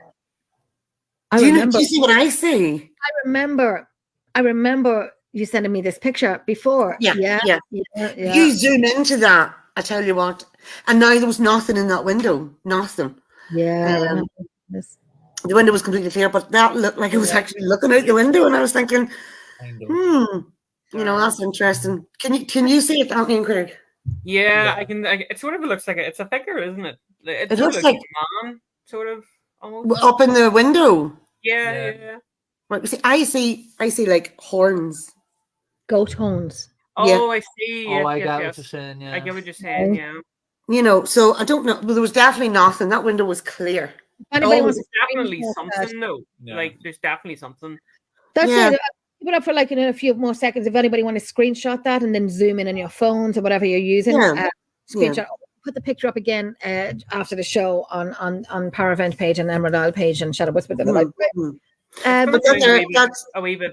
I was going to say this is going to sound a wee bit horrible, but it almost looks like a man sort of being hung. Do you not think? Do you mean down the middle one? Yeah. Oh, in the middle one, hanging. I don't know. Maybe I'm just seeing things properly. But like arms to the side. Yeah. With it's the crooked neck that sort of does it for me. Wow. See, so there you go. So nobody's really noticed that. It's all about the figures. Well, to me, I thought that looked like two figures down at the bottom. It looks like someone's holding the other person. Someone's sitting on the ground, and it looks like someone's cradling another man. Yeah, doesn't it? Yeah. And the other one, and it looks like he's looking up at him. Yeah. That's just you. And were these taken with your phone? They were taken by Christina Clark. Took that. She was on the tour that night, and she took that Wow. picture. What phones do you all use? You know, and you should get sponsorship from these phones companies, because the pictures that you've taken from your mobile phone, and when people go out and spend, and like they do spend a fortune on cameras. Mobile phone is just as good. I'd like to get one of those Polaroid cameras that the pictures just come out automatically. Oh yeah. Oh yeah. Yeah. I sort of don't get the big thing about spending so much on the Panasonic cameras and whatnot, when like an iPhone's camera is almost better with pixels and they're brilliant. Sorry, this is Louise. Wait, was that light coming from that window? This is from the Lep Castle one. The second one looks like he's an armor on him. I was getting the light from outside, but not sure where it was coming from. This is from Lep Castle, Louise. Am I right? I think that she was saying that, Louise was saying that, sorry, when we had the Lep Castle one up. I'll bring that one up now. This one here, sorry. Is this the one, Louise? There was no light. The light was in the room. Yeah, there was light in the room. From outside. I was getting a light from outside, but not sure. Oh, so Louise had got a light coming from outside before and couldn't. Is that what Louise is saying? She wasn't sure it was coming from. Yeah. Don't know. I didn't. Do you know something? I actually didn't go over to the window and even look out the window. Just took that. That's a bit strange. Where is that coming from? Let me just go through these. Sorry, Lep Castle one. Yep. I was getting a strange light from it. Yeah, she said it was just strange light. I remember Louise saying this to me. There was lights outside. You know, when you're in the bloody chapel, because I know that picture that you took was in the banquet room, but in the bloody chapel, you know, when you go to Jubileet, and there's a window there, no glass in it, obviously, but there was a window there, and you know, there's a laneway there, and you would see, and it's very strange now, and you know, if somebody was using a torch, you'll see a little bit of a few feet of light, if that makes sense. But it was just as if it was a lantern. Right. Oh, yes. But it kept coming and going. And it was just down a laneway, and I don't know what laneway, but it was like a lantern, but it wasn't a torch. Yeah. That's going strange. back. But here, I mean, it's ancient ground, you know what I mean? The things that have happened there. How there's not more, you know, well, there is. I mean, there's plenty of evidence out there and different things, and your audio from, you know, the audio from that was fantastic. So there's so much to get there, and we're very lucky that we live in Ireland, and there's so much that, God, we're just covered in like ancient places and things that we can go and visit and do and investigate, you know, and it doesn't have to be a building outside. Recently, I'm not actually going to disclose the location because it's a wee bit of a sensitive topic, but me and a certain person, well, Harry on the team came with me, and we were at a well, and we got a voice that came through. It was a woman crying, and then you could hear like two men having a conversation saying, just throw her in, just throw her in. Something they were calling her names. It sounded terrible, but a lot of the stuff I can't really say about it. Eventually I will be able to, but not right now. Right. But that was outside, you know, at a well, and the stuff that came from that was crazy. And you have all of this on audio. Yes, we have it on audio. You got great pictures, great audio. Don't want to put it out there just yet. I understand. Be arrested or anything. You just want to keep things. No, I don't mean keep them for yourselves, but just some things are just too sensitive. If that makes sense to put out. And I want to clarify. We're going to delve into it a wee bit more and see can we get a story to it and find out what happened and what this was about. Because if you just listen to the audio, it sounds like a frantic woman and something happened. But whenever you go and when the mails came in and the things that they were saying, you know, we'll see where it goes. But it goes to show you. That's what I'm saying. Like, we can go to these locations, but you know, somewhere updated with that. If you do it, keep us updated. Oh well, 100%. Yeah. That's going to be too amazing. There's another place that I want to talk to you about, Guildhall. Guildhall. I'm going to let the boys talk about that because I didn't get to go there. Mm-hmm. That was the one in Derry, wasn't it? Yeah. You can see about the difficulty of it because it's one big hall, you know. Yeah. It is very difficult to do an investigation when I'm just going to go to the loo. It's one room, you know. It is quite difficult because you know you're trying to get certain like noises or knocking and you know talking, and you can't really because of you know the pure amount of groups going around. But anyway, that was just the setup at the time. But the actual place itself, you can feel the history as soon as you walk through the doors. I think, and do you know what's the history of it? God, I don't actually know, but it's a very, very old building. Yeah, you can feel the age. Oh, you feel it. Yeah. I know what I mean. Oh God, yeah. And like you nearly do get the sense that it was used for so many different things. Yeah. You know. Okay. Yeah, I'm with you because I know when I go into buildings and I've been there for a million times, and when I'm live and somebody asks the history, and I'm like, Louise, phone, Google. Yeah. I swear to God we do, because we're not historians, but we know the buildings. And I'm doing the same location for about 6 years. And I'm kind of like, you know, I'll know a bit about it, but I couldn't give you names or dates or anything like that. Yeah. But I can give you experiences there. That's the actual, like, you know, fun of investigating. You get to find out about stuff that nobody else really knows, you know, that way. Like birds talk to you and tell you the history. You don't even have to, you know, look it up. That's what I find really interesting, though, because like to me, because I'm not really too familiar with up north, and it is up north where we do most of the investigations. Guildhall's in Derry. So I don't know anything about any of the buildings, or don't look up anything anyway. I just kind of plod along for the crap. That's what I do. I sometimes turn up and I just turn up pretty, and I'm just there to do.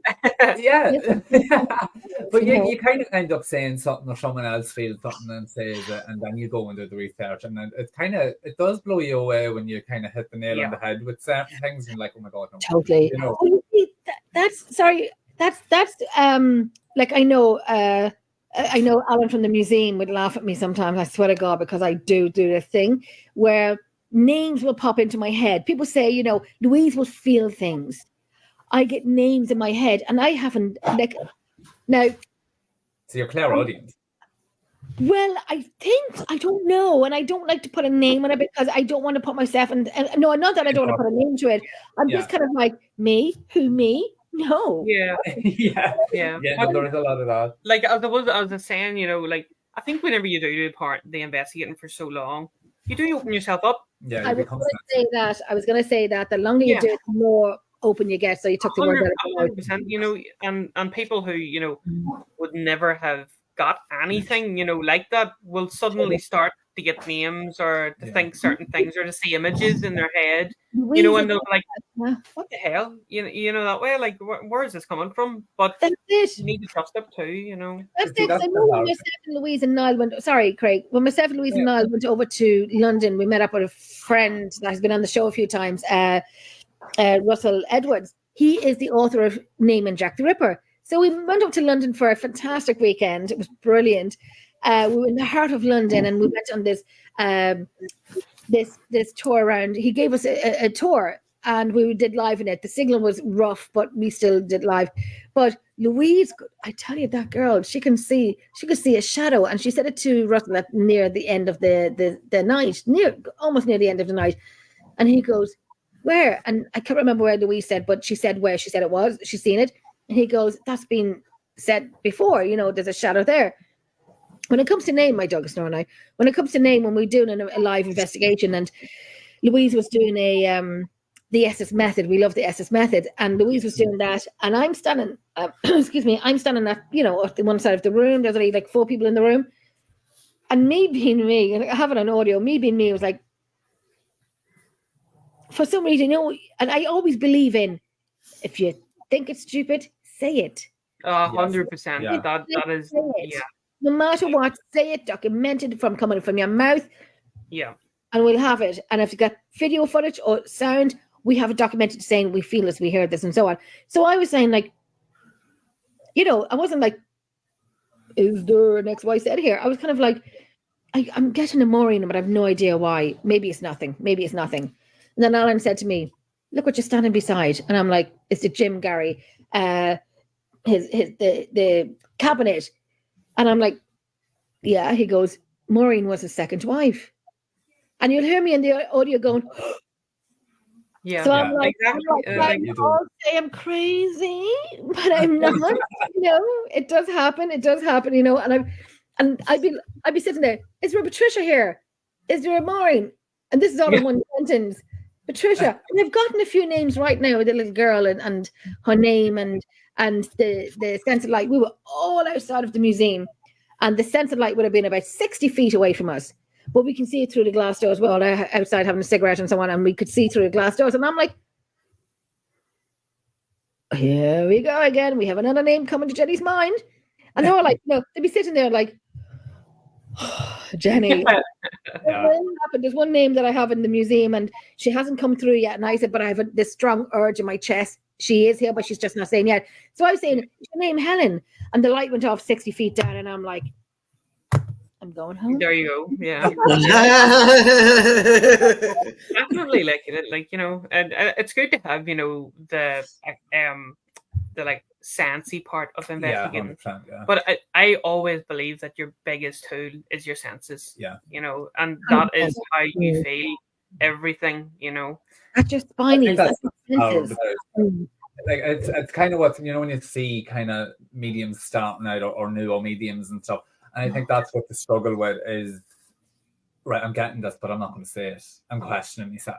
Yeah. You know, So then you're doing it so many years, you just nearly, no, don't get me wrong, you do still question yourself in certain things, but you still you nearly kind of go, I'm just going to say it. And you'll find it does kind of fit in somewhere along the line. Just say it. Yeah. Because then you have all the recorders running and video and whatnot. So somehow, if you did catch something on recorder or video, you'll have your person, yourself or someone else saying, I think, you know, and it comes through. And it's a clarity thing too, you know, like if we get something on like if we get an EVP and someone there said it at the time, like you can't make that up, you know. That is your clarity that you need. So the two work in one, your senses and all the sensey stuff. And that's it. And you know, with the EVP and the DVP, there was one night I was sitting behind in this couch here now, many years ago, maybe 4 or 5, something like that, maybe less. And I had a few gin and tonics, you know. So Jenny got, you know, Billy Big Balls and took out the recorder. And so I'm saying, like, I know there's a man in my house, you know, he is here. I know this, blah, blah, blah, blah, blah. Then I heard my name, Jenny. And I'm like, did you say something? Did you just try and say my name? So I got it from DVP, which I could hear myself, and then EVP because my recorder picked it up. So like, but you know, who are you? And then after I was like, thank you, bye, good night. One more gin and tonic. We're on that one again. There's a question here from Elaine. Jenny, ask Sharon to show the photo from Milford Museum, the dummy. Oh, is that the? She called me a dummy. Well, Sharon showed a photo from Milford House Museum, the dummy. Depends on what way you read that, Elaine. Oh yes. Right, that was actually taken by. This picture was taken by who was Emma Coyle, I think, took this picture. So I will. It wasn't one that I had taken, but we had it before and after it. She took 2, which is perfect. Picture after picture after picture, just to validate it wasn't just a fluke on the first picture. I know I was in Lepcastle with Tracy Day from UK, and we were in the bathroom in the back, and all the boys were asleep. So we were like, you know, we were standing up the longest, and we were so tired, about 48 something hours away, because Tracy came over from London, and we went out for a walk outside 6 o'clock in the morning. All the boys were like sound asleep and fast asleep in a little, sheepy, lammy, dreamy world, and all the women, me and Tracy was still sitting up. And I was like, Tracy, when are you going to go to bed? I want to go to sleep. And she'd go, no, all right, babes, because she's from London, So we went outside, we went walking around, and it was very funny. We took pictures, and there was an apple tree. And she goes, Jenny, why is there a tennis tree? So that lady needed to sleep. She was hallucinating at this stage. She was so tired. But we laughed so hard, and the boys were asleep. And we I crossed my legs because I had to go to the bathroom, and I think I tried to cross my legs 3 times in the one go, kind of like that. I didn't. I'm just looking for these couple of pictures. I didn't succeed, but it was very funny, very funny. I find when you're overtired that the crack, you're not supposed to laugh because everyone else is sleeping, but you do. Oh, you go insane when you're overtired. You just it's like you're on something. In all honesty, when we were at that castle, I wouldn't even let him. I wasn't sleeping in the castle. You didn't sleep in the car. Yeah, we didn't. Yeah, no, we got very. Yeah. I Wow. And I think we kind of killed, not that we killed one another, but he was eating himself laughing at me. I was kind of going, most people's partners take them to a 4-star hotel. You took me to a haunted castle, and now it's going nowhere. I mean, to be fair, I'm quite small. I can fit in, anywhere, and I'm grand. He's not. So he was kicking about, legs up all over the place. Yeah. It's like, I'm so annoyed, I'm going to sleep in there. You're putting your car back, your seat back. And he actually had the cheek the next morning. Huh? He actually had the cheek the next morning to say, I didn't sleep a wink, and I'm going, you were snoring. Actually sprawled in the back. You could put the feet up. Don't. No. So you have to come back to Lep Castle with us in January. Yeah, definitely. That would be brilliant if you could. The 31st of January. How are you all fixed for that? I've not known, do we? 31st of January. We have Redwood Castle on the 30th, and then Lep Castle on the 31st. We have a fantastic paranormal YouTuber coming all the way over from Washington State, and I've been told Washington State, not Washington DC, Washington State. And Michael Wong, and he's a paranormal YouTuber, and I love he's been on the show a few times. He's a lovely guy. So he's going to be joining us. He will be staying in a fabulous. I booked him into a haunted pub in Drogheda, where I live. Yay! So we're going to introduce him to an Irish Guinness. Oh, he'll be pleasantly surprised. Yes, I. You know how to pour it properly. Yeah. I'm just screenshotting all these pictures because there's I'd like to know what people think on these, but I'm trying to find the one Elaine's talking about. Elaine, do you have them? Are you still on there? Oh look, you know where I'm actually going through at the minute when we went to. My dog's snoring. Amory, come to Lep Castle. We work hard. Yes, you can go. Of course, go. Come with us. We work hard and we play harder. When the work is done, the work is done. Okay, Elaine said she'll have a look. Yeah, have a look, Elaine. I'm trying to find it myself on this. To put a bit of context behind that photo, actually, the photo that they're going to show you, I was actually where does she go from investigation? Yeah, it's the mannequins. No, it's the mannequins in Milford thing that they're talking about. Oh, okay. There's like 3 different. Oh, sorry, Jenny, go ahead. Sorry, No. Continue on. I interrupted you. Go ahead. So there's in Milford House. There's 3 different mannequins in this room, and the 3 of them have like dresses on them, like old like big puffy dresses that they would have worn, back in the time. Right. And there was a sheet over one of them. So there's a wee couch behind it. So I had sat there, and there was 2 other people on the bed next to it. So we were in pitch black, so you couldn't see anything. And I felt this thing move across my leg.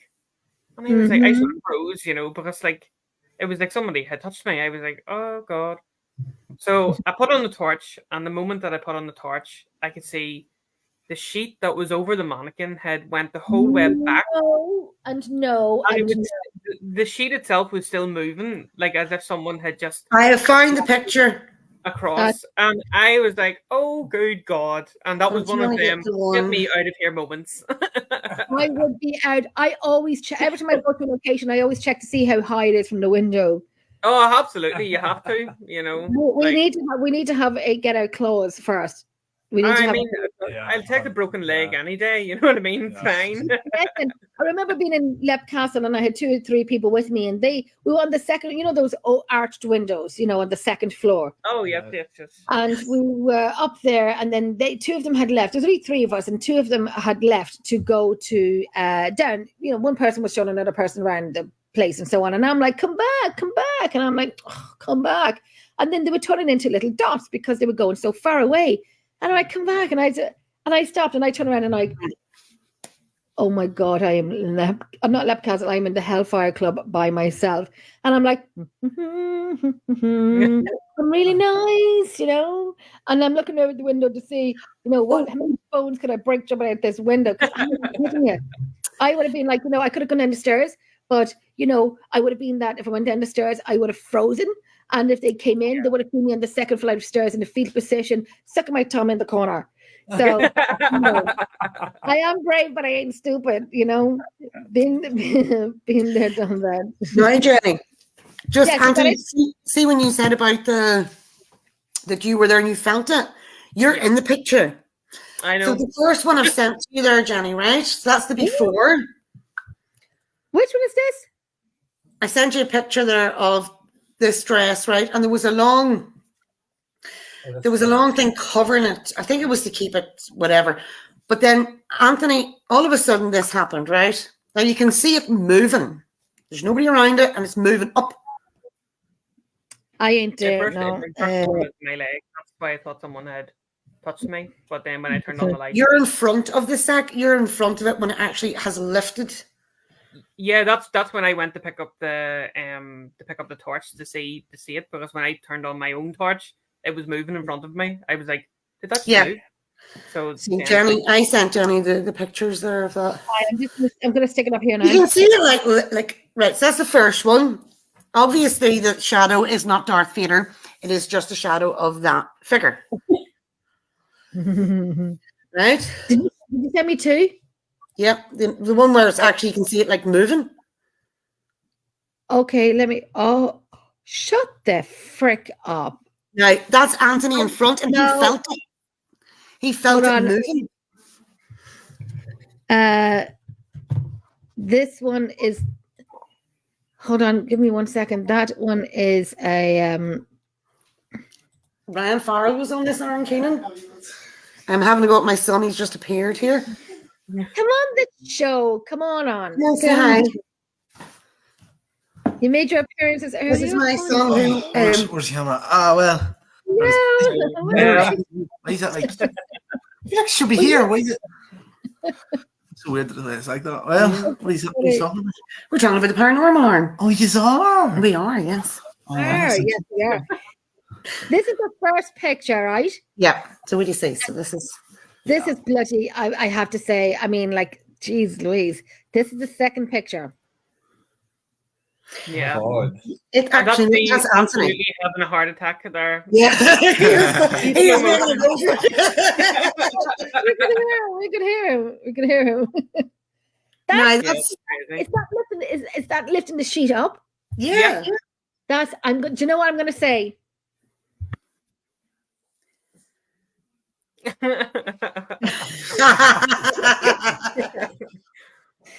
But yeah, like you can see the bedposters that, you know, and we all heard, you could even hear it. It was the weirdest thing. What There was nobody around and he run, but you can see like the- there's nobody there to lift that. You know what I mean?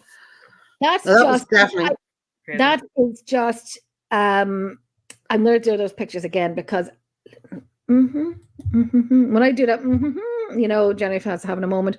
So from that there to immediately like a second picture being taken yeah.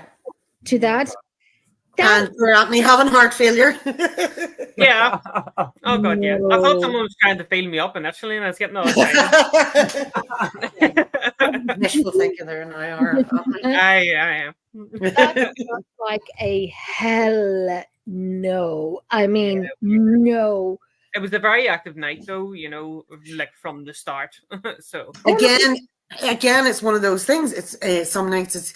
I mean that to me, it's a pity we didn't have video going. But to me, you can nearly see the movement of that. Let me see. Let me bring it back up.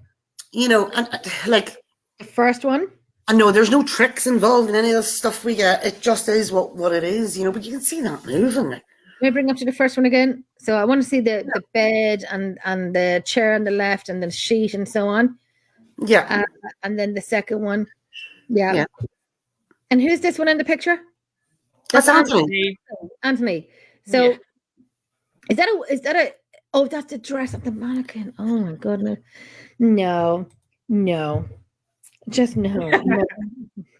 No. yeah, I No. was But that was excited one- and terrified at the same time. No, I would have been out the nearest window. No. It's kind of like That's what we're there for. So this is all, all these wee bits and pieces, if it gets somebody to even think, what, Yeah. maybe there is something else, bringing it down our jobs, all the better. And that's what we're I just have that rule. Do not get physical with me, please. Thank you very much. That was- ever been touched. Have you ever yeah. All the I time. have in my own house actually. how did it feel? I've been Weird. touched as well, but I want to know other people's opinions on how they feel, because I always, as a rule, wear long shirts, even if it's like 30 out with the sun and summer. I'm wearing my fleece because that touch that no one's there, but you get that touch. It's not cold. It's just a touch. What do you think? How did you feel? What did it feel like? For her, she stand up on everywhere. Yeah. I Mm. remember being this was actually back when it first started happening to me spiritually and mediumship wise. But I was in the house one night by myself. I was upstairs doing whatever I was doing. And Right. Thanks, Liz. yeah, God knows. But I was coming down the stairs and literally just getting the tapping on either shoulder. And I literally flew into the kitchen on the phone to my mother, like bawling and crying. Just Get a did it. praise. Get a praise. So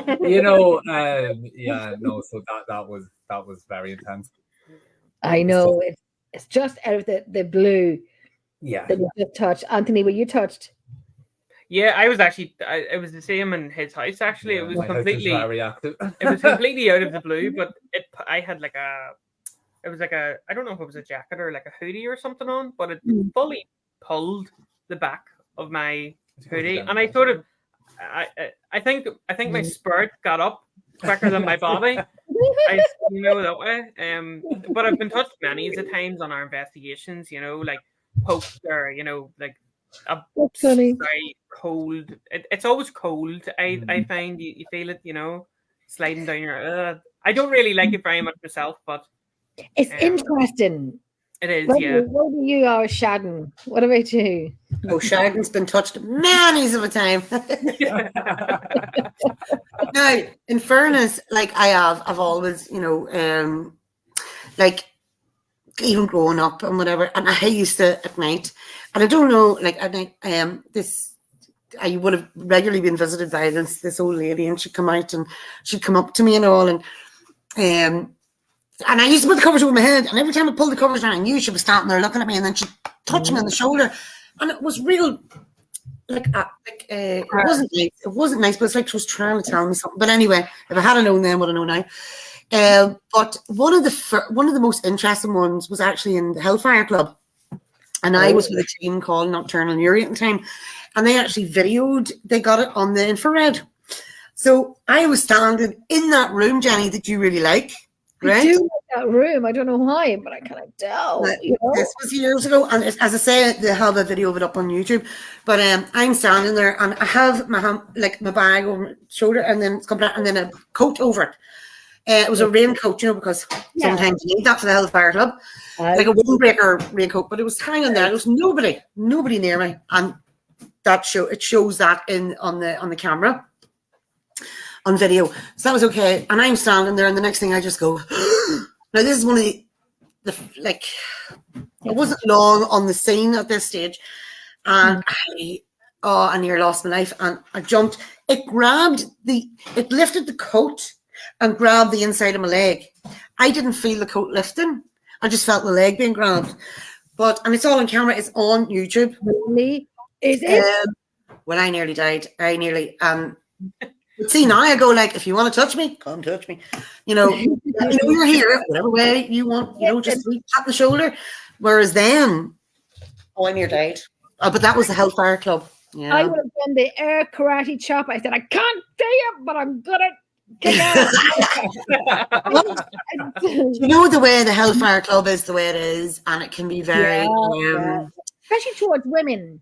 Exactly. So yeah, it did whoever it was, and it was definitely it was a grab on the leg now.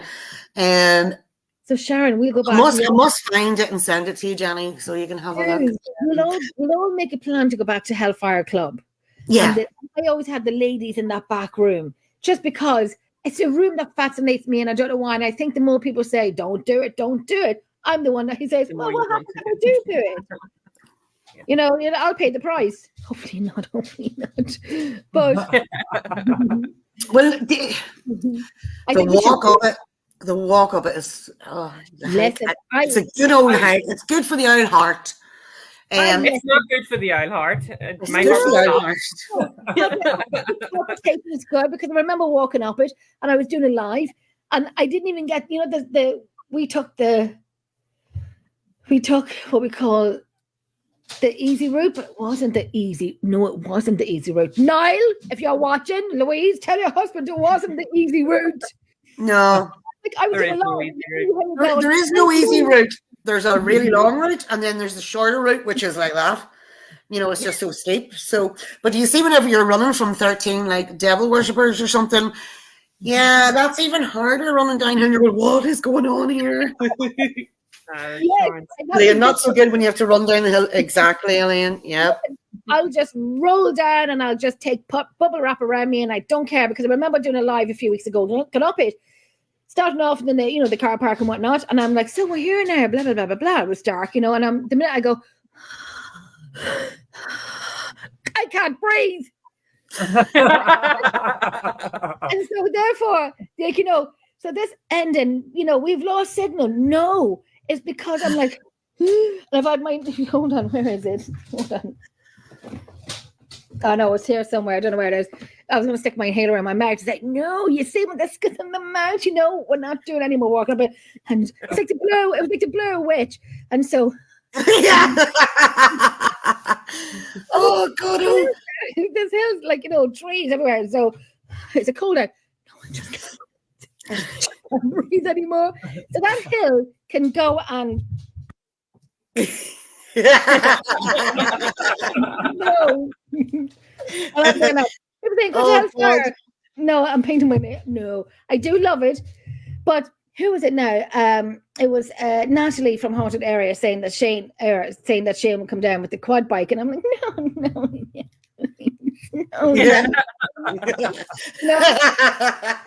really want it.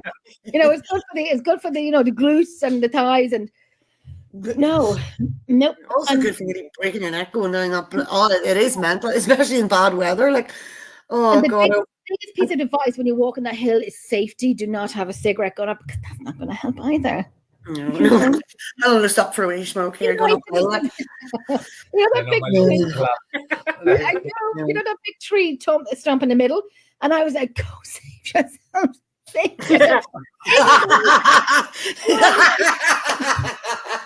me behind. They won't make it.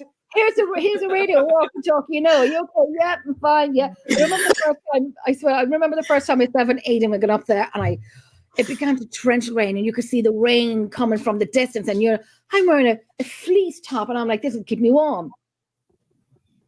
No, no, it didn't. And I said to Aidan, we're not going to make it down here tonight. There's going to be like those helicopters coming to find us. I said, because we are, and I was mentally prepared to sleep overnight because we were not making it down, because my first time up in the Hellfire Club. and I live about 45 minutes from it. And I thought, oh, nope, we're not making it down here. Nope. And going down that, I mean, I know Louise was telling me, Jenny, go sideways down the hill, go sideways, go sideways. And even though I'm getting a breath now talking about it, go sideways. And I'm thinking my ankle's going to go like the Misery movie, like, you know, but I'm just going to flip my ankle over. I'm going to flip my ankle over. Listen, and I say, you know, it's like there was a saying in the tin, you know, Hellfire Club. It is exactly what it says on the tin, and that's not even in the Hellfire Club. That's the hill going up to the Hellfire Club. Yeah. Did you ever get, when you were there, a feeling, Jenny, down, and the boys, down in the you know, the forest beside it, and you have all the trees there on the right hand? If you're leaving us sort of second, if you get me. Now, it is something, definitely something.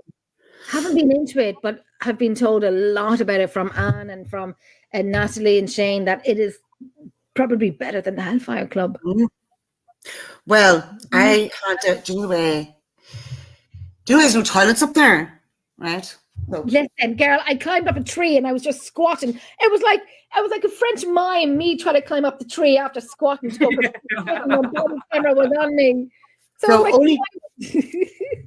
And because it is quite freaky in there, I'm like, so poor Elaine, Elaine, will you stand guard while I pay? And then she was like, right, I'll stand here. I'm like, no, you become a bit closer because I just don't feel comfortable here at all. Like I could be whipped away and like you just wouldn't even know who stole me or anything.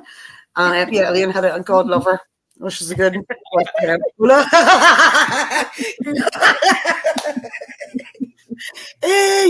of an awkward one, that one. But yeah, no, there's no toilets there. So if anybody does go, remember to bring something. You can't really usually. I don't care what people say. We're not bloody Bear Grylls, like. I tell you, myself and Louise has a boot full of toilet rolls. We're going to sell them on the next Paranormal Investigation. You know, sell your equipment. We're selling toilet rolls when you go to the. We're going to have priorities. We're going to have our imprint of Emerald Isle Paranormal Researchers on the loo rolls, and I'm sure many people would like to wipe their arse with Emerald Isle Paranormal Researchers. But there you go. Yeah, that's a good idea. Oh, Jenny. I know. I just, people are like, I'll buy one, and I'm like, how dare you? How dare you want to buy toilet roll with Emerald Isle Paranormal Researchers on it? No. Is there any location? We should do that for our Christmas day. We should do that. I keep saying I'm going to get a cushion with my face on it and give it to everyone as a Christmas gift. I'm saying it for years. Get a what? A cushion? A cushion with your face? But now I just need to know and now know to get a toilet roll with my face on it. And a lot of people would just love it. If you need any more Christmas gift ideas, just PM me and I'll tell you. No. Is there any other locations that y'all want to talk about? Any questions that you want to ask? Do you know what? There's just so many. What has been your favorite location up to date for all of you? What has been your favorite location up to date? That is a tough question. I know. God, for me, it was a location that we're not. For me, it was the. As much as I love, the Milford House one that we do, but. Probably would be the convent, because it was once one of the laundry, the Magdalene laundries. Yeah. So, and see when you've got like I suppose when you go in there and that. Sharon, where did you say that Magdalene laundries? You did it in there. One of them. Yeah. You see. Oh, yes, and the pump house is great too. Right. That's where I'd get myself into trouble. I would get myself into trouble in a location like that because I would be, I'd ask the questions that you can't ask that when I've got a mouth and a voice box, and if I can't. Yeah. And then you can't really put that stuff up on it's very hard to know. You have to, I suppose, have sort of draw the line, have boundaries around what you can sort of share and put up online, because it's sensitive, It really is. It really is. I've never been in the Glasnevin cemetery, and then just by fluke we had found an unmarked headstone, and it just says the Magdalene Laundries, and I near fell to my knees seeing that, Yeah. and I It's can't find heartbreaking. it. And and I brought my children over to the Michael Collins grave, and they were like, too hot, and I'm like, no, ladies, this is Michael Collins, grave, Yeah. You're not here because of them, and because of this didn't happen. So oh God, it was that. Have you ever been to Glasgow? Sorry for no, I'm jumping questions in, but I'll ask the question in a second. Sorry. Anthony and Craig, what's your location? What's your favorite location? It's a very hard, that's a hard question Yeah. for me because, like, as Sharon knows, we have been to so many bloody places. I know. With so much good evidence. Like, I actually think, like, Bamber Priory for me has to be my all-time favorite place, just because of my own personal experience. Experiences, yeah. The Anthenium in Enniscorthy was also very, very active. Yeah, it's good. Yeah, it was good. And we had I forgot you were there. You see, I just it's been so long. You know what I mean? Like, there's Oh, been so many It's places. great. What was your experience from in there, Anthony? What was your experience from We that? had, there's like it's all different. Like, at the museum part of it, and there's like a walkway sort of around each different part, and we had proper walking the whole way from the start to the near end, and then whenever we would go to investigate it, it would walk back. It was crazy. Honestly, that night was amazing. So it was. That's right. And there was voice. It was as though it was, you could hear, and then it was just like as we were going towards, it was like, oh no, hang on here. Yeah. They didn't feel proper comfortable. heavy boots, bashing on the floor. Yeah, was it down in the museum? It was in the wee museum part, just over to the side. Yeah, it's a great location. I know they have it all changed now. Investigation. Jenny, instead of going to work when I work there. Yeah, you did, Liz. Liz, listen, my place is your place. If you want to come over to Ireland, stay with me. I have no neighbours, so they won't bang no one. And if they do, we'll just bang back. At the Titanic pump house, a voice came from the SE11. Oh, yes. Anthony. Do you know what it was? Do you remember it, right? Right. Well, this is what happened. It was I played it. I think, Elaine, was it? So we were at the Titanic, and God forgive me, right? But anyway, where the Titanic was built in the pump house, the pump house part of it. And I played, and I thought, right, we get a bit of crack going here, get the energy going, whatever. Right, yeah. So I had the SB11 going, and I played on my phone, the Titanic song, Near, Far, that one, right? Blasted that. Blasted it. And the next thing, so I stopped it then, and I goes, now, what did you think of that? And it came across in the SB11, which I have an audio somewhere. I was a load of bloody shit. Oh, yeah. Just with a real Belfast accent. That's me trying to do a Belfast accent, by the way. I was a load of bloody shit. How did I do, Elaine? But I swear to God, and it was as clear as day. Well, I laughed, and I just thought, oh wow, but that's what we got back. Brilliant. And that was on the SB11. Yeah. So sometimes it can pull crackers like that. Whenever Hey? The brilliant stuff out of the SB11 and the SB7, and I know Lulu got the SB7 Pro. It's quite good. It's really good. It's really good. I have actually found I nearly prefer the SB7. Oh, yes, Eugene, you were there. You were there, if I remember. That was a load of bloody shite, and I have it somewhere. See, that's brilliant. They were there. So we want to hear God you didn't make an hour out of me. But yeah, and it wasn't even me singing it, by the way, in case you think I sang it out of my own. No. That was my next question. Were you singing? And if you did, can you please do a rendition of what you did on the night? A quick rendition by Sharon. Yeah. Well, the funny thing was, no, I didn't, so that's fine. We don't have to. We don't have to go down that road. No. We although we also sang up in when we were in Leap Castle, we sang up in the Bloody chapel. Up in the chapel. Yeah. Last out nod. What was it? I always find spirits love a good song. They do, don't they? Like, look at that last week. And Eugene was there too. Eugene and Val, they were there too for that last week. And Elaine's music box, it can be a real good trigger. And so we're playing the music and whatever. And then it came through on one of the devices saying, I love music, you know, so you can tie that to, yeah, I'm right. That's just what we're saying about now. You can tie that to, you know, the fact that we were playing music. We love that. A connection. We always bring, when we go to, say, the Drogheda Museum Millmount, we always take candy canes with us. And you'll hear a little boy saying, thank you, candy. And you get this. And I know Alan sent me audio on yesterday. And I said to Alan, that sounds like those gunshots again. And he goes, spot on. And I'm like, no. The audio, that one, we have a lot of amazing audio from that museum, but there's some that stands out, like the Class A EVPs, and it would just blow your socks off. And I remember sending that piece of residual audio onto someone, and they were like, nope, can't hear, nope, can't hear it, can't hear it. This is an American guy, you know, and I'm not going to say his name because he's a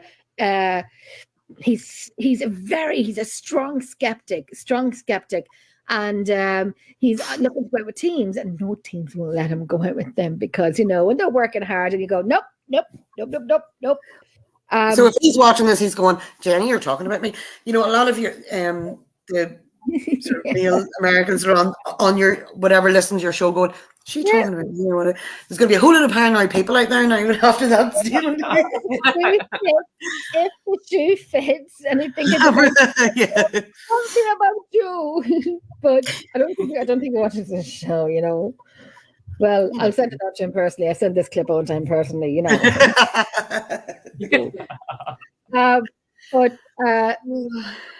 Oh my gosh. Now, this is like a fluster because I forget what I was saying. That's really bad. What was I saying?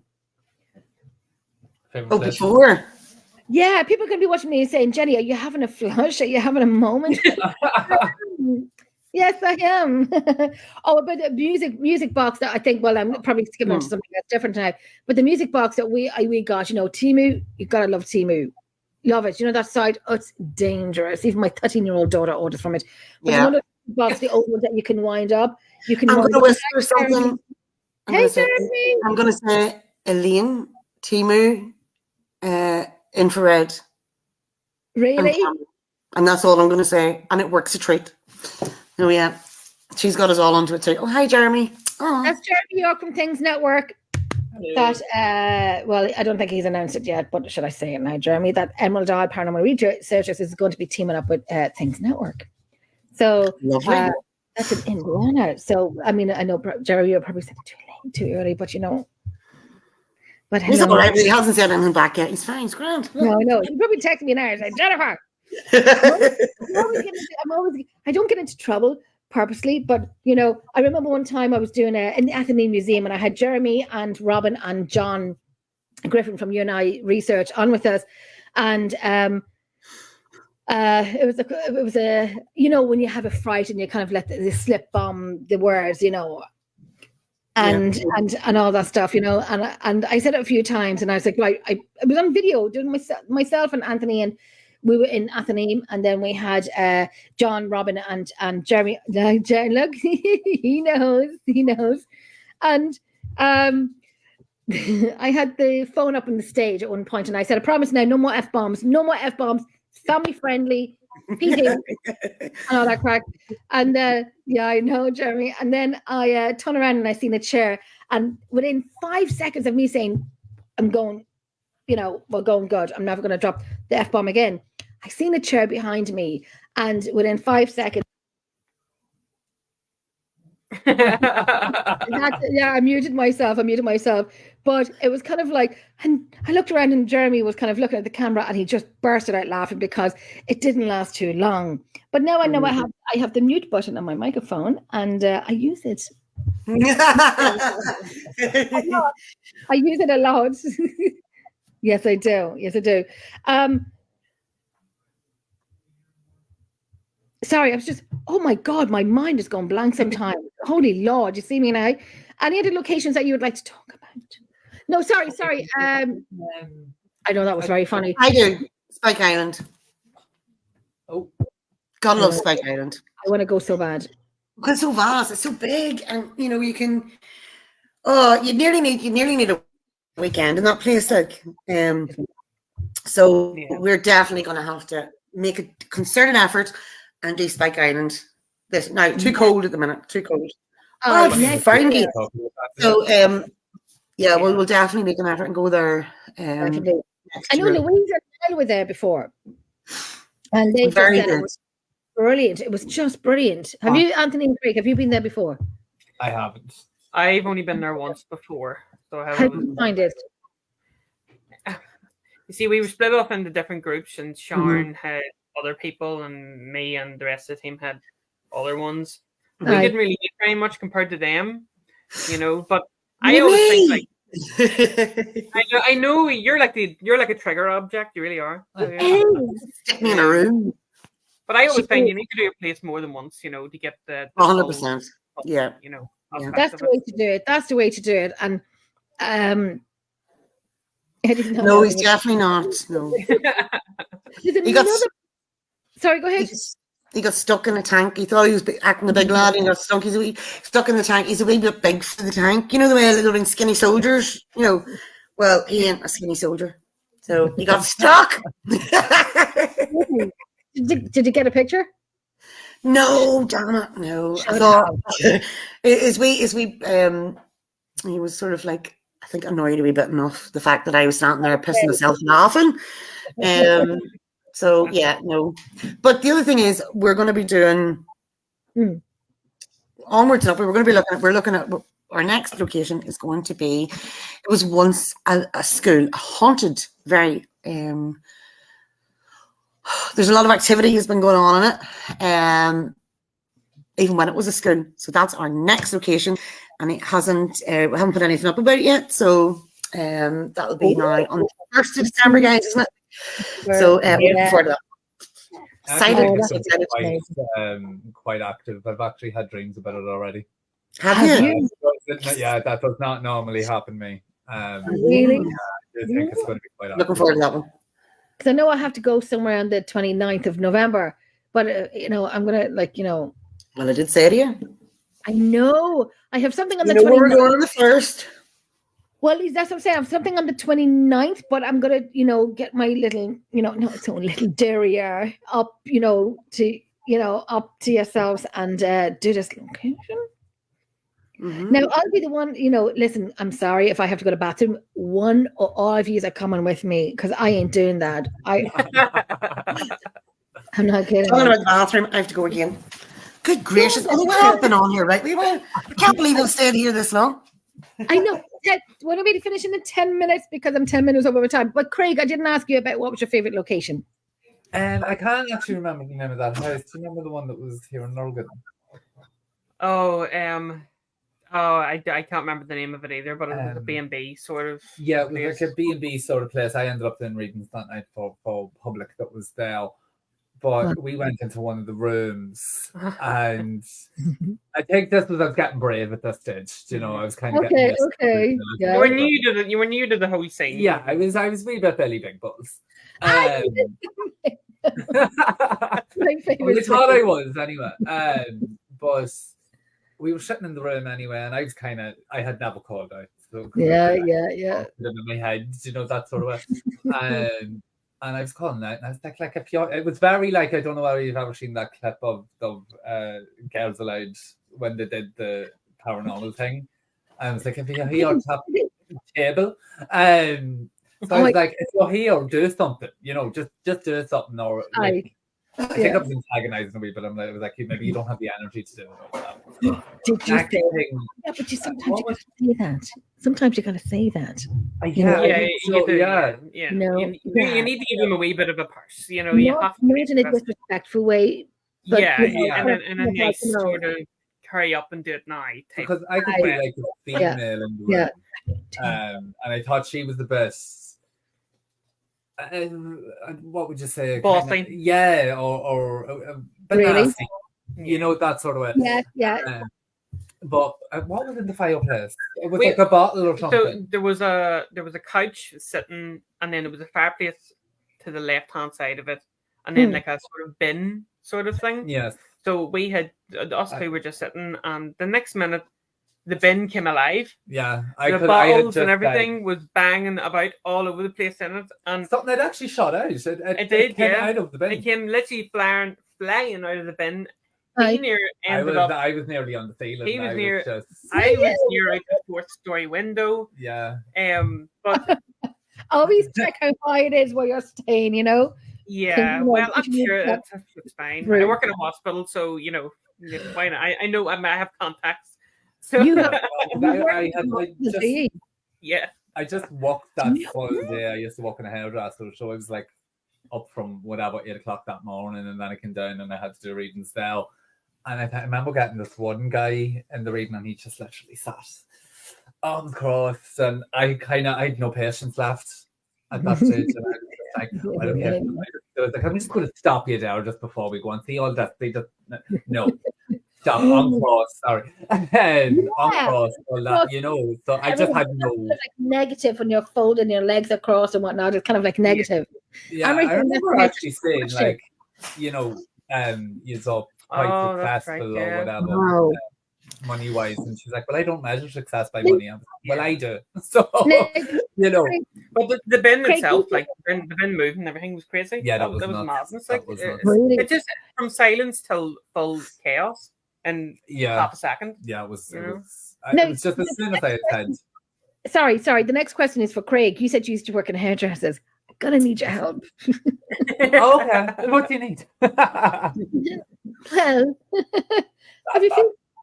Sorry, everyone. It's a few pictures that I just need. You know, we'll talk about it in private. DM me. Yeah, I will, because I have to sort myself out. I have to sort my hair out because I don't know what I'm doing. Let it grow pink, blue. I've been every color. Trust me, I've been every color. I've had. You seen if you seen the Spook Ireland where my hair was shaved and I had the blue and that grey and it was natural and I loved it. That was cool. That was the first thing I actually said. Did you? I was like, oh, my hair is so cool. I love it. And I kept saying Shadden. I said Shadden. My hair was all flat because I washed it. So when you wash your hair, it kind of doesn't do what it wanted to do. And now it's grown. Everyone's like saying, come on to a paranormal show. We're talking about hairstyles. Because Jeremy Owen says to me, he had bets on to see what colour my hair would be the following week. You name a colour and I'll tell you I've been it. Pink has been the longest that I've had. The longest one that I've had because it's, I don't know what, because I just like it. And I've been blue. I've been every colour. But we must talk, Craig, in the background because I do need, come down to draw. Hold on. Come down to draw and do my hair. Right, we have one last question. Not too far from you. Where are you? Where'd you say you are? Dundalk. Yeah. Listen, you're 20 minutes up the road. Yeah. Get your scissors, I'm ringing a taxi. Come up and sort this. I'm going to come up and sort this barn out. You're up to dog. You shouldn't have told me that now, Craig. You shouldn't have told me that. I'm a dog groomer. And I have dog. Yes, I am. And I kind of like, just tidy up the wee bits at the side. I just tidy them up. Yeah. See how I hate Joe. It has to be done. And my dogs look like they're homeless. All four of them look like they're homeless. So Littlest hobos. Huh? Is it the littlest hobo? Yeah. Is that the dog that was? Yeah. That's Yogi Bear. And then we have Big Al Riley. And then we have Sasha. And then we have my child who's tattooed on my arm. I have my dog tattooed on my arm, my Chihuahua. And she's like a big framed picture. Oh, I've raised her when she was a baby. Like she was a baby. I love her. We have one more question before we leave. From Henry. Ballyduggan House was good too. Oh, not a question. Ballyduggan House was good too. What's that one about? Where was that? I actually can't. They've all merged into one. Yeah, that was a house we did. Not a recent one, was it? Yeah, that was a house we did. It was very good, yeah, very good. And the family were very good to let us in and whatever. But yes, no, I know it. We didn't put the name up, Anne Marie, because Put me into trouble. oh, sweet Lord. But anyway, Yeah. Oopsie, sorry. Oh, geez, I'm having a flush. You should close to you. Go in there and gag her, will you? Gag her. We'll take her anywhere, I swear to God. But it was amazing, yeah. And the lady lives in the house, so we got in, or Shalelle is in, and whenever we go somewhere, we're very respectful and very good to. They're very good to us, and we treat them with respect as well. Yeah. And she was amazing. She was a great hostess or whatever, and we had a lovely breakfast the next morning. But the place is amazing. It really is so authentic, and like a lot of the places we go to now, I love a wee bit of authenticity in the location. Yeah. So that was one of them. That was one of the most authentic places we've been to as well, and we were lucky to have got in there and stayed with her and whatever, and so we will be going back. We'll definitely go back. You got great locations, you have great pictures, you have great locations, you have fantastic audio. Your pictures are like literally second to none. I love your pictures. They need to be showing more. I will say I found on Spooked Ireland, and I do love Spooked Ireland. I think it's a great season in Ireland. Lepcastle being one of the most famous haunted castles in Europe needed a little bit more. And please don't come for me, people, because today is not the day, and I am not the one. Yeah, a wee bit of a flush here now, so I'm just fanning myself. Sorry, but I think if they had have let us in, now please, Ryan, don't come for me, and Chris, I do love you too. But if they had have let us in to show them what we had gotten from it, it would have been brilliant. It would have been brilliant. I mean, it was brilliant. But I have to say, when we first seen it, and I seen the first episode, and I was like, I missed the first 15 minutes of it. And then I was in bed on my iPad, when is it going to come on? When are we doing it? And I seen an intro, and I literally went, oh my God. My daughter said, what? I actually got out of bed and came downstairs for a glass of wine. I'm having a flush now, sorry. And then I watched it, and I watched it again. And the night that we were on Sharon, it was kind of my friend, bless his heart, Anthony. He's from Dublin. Oh, he used to live in Canada for so many years, and then he's been bleeding Dublin, right? So when we were watching the show, we had a few glasses of wine, and he was like, oh my God, man, I can't believe you're bleeding on the TV. Oh my God, that's so amazing. And I'm like, oh my God. Sorry, Anthony. But it was kind of a mixture between that, and I'm like talking, and I was literally here looking at my daughter shaking, and I looked at my daughter and said, I think I'm going to cry. Like for 5 minutes. But listen, 5 minutes is 5 minutes when you're sitting on your couch watching me on your TV. 5 minutes. Pause, rewind. 2 minutes, it's still. Oh, 2 minutes of fame, oh geez. I know, I just said to my mum today, and I was telling my mum, and I showed her a picture of me when I was on TV. She goes, you look like a boy. Because I had my hair shaved and it was blue, and I'm like, whatever. And my mum was at home, so I was saying, we had a long day, and my mum and I said, Mom, let's get some wine, and we'll have races up and down the home in a wheelchair, wheelchairs. Come on. And I said, I want the mobile one that I have an engine on it. So I win. Oh Lordy, it's getting hot here. I have all your links up on the page. Where can people find you? Because I know you're out on the 1st of December. Hopefully you can go live. Hopefully I'll be with you.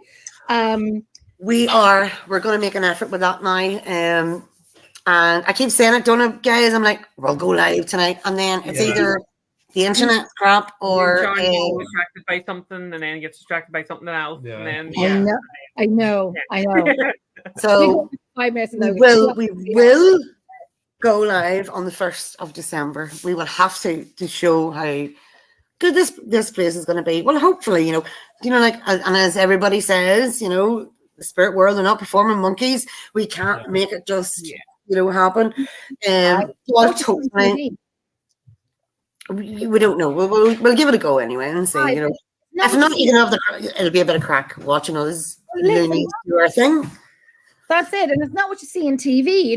We could be doing 8 hours, 10 hours, whatever. And then you have, you have weeks and months of doing audio, but you see TV and it's like, oh my God, you're boring.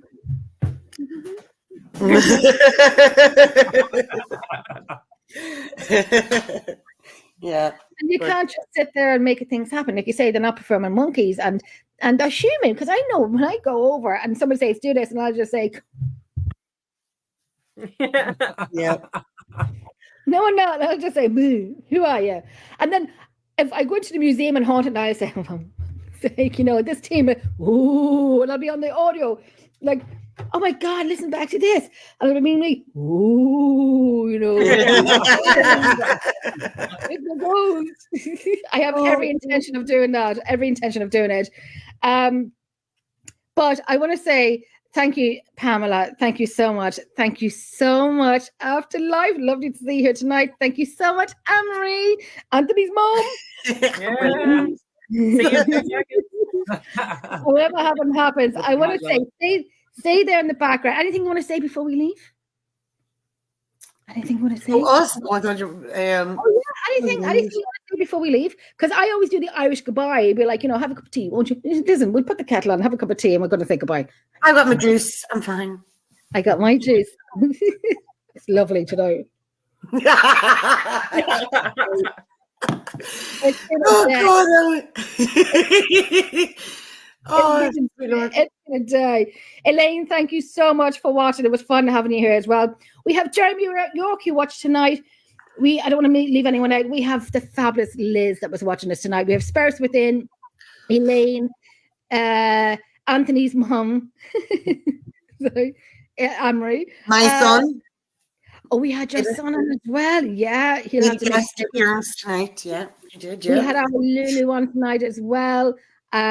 We had Chris from Ghost Squad Scotland on as well. And if I lost anyone else, just PM me and tell me, and I will say sorry. Just going up. So Liz, before we go, Liz is saying, hi Jenny, I have to go now. It's a very interesting show. I will give you a phone if it's okay for a catch up. Jenny, thank you, my friend. Yes, it is, Liz. Yes, it definitely is. Now we have to get your numbers to go. Bang the neighbors get out. No, I'm not going to say what I'm going to say. No. Okay, and Sharon, Anthony, and Greg. Good night. So,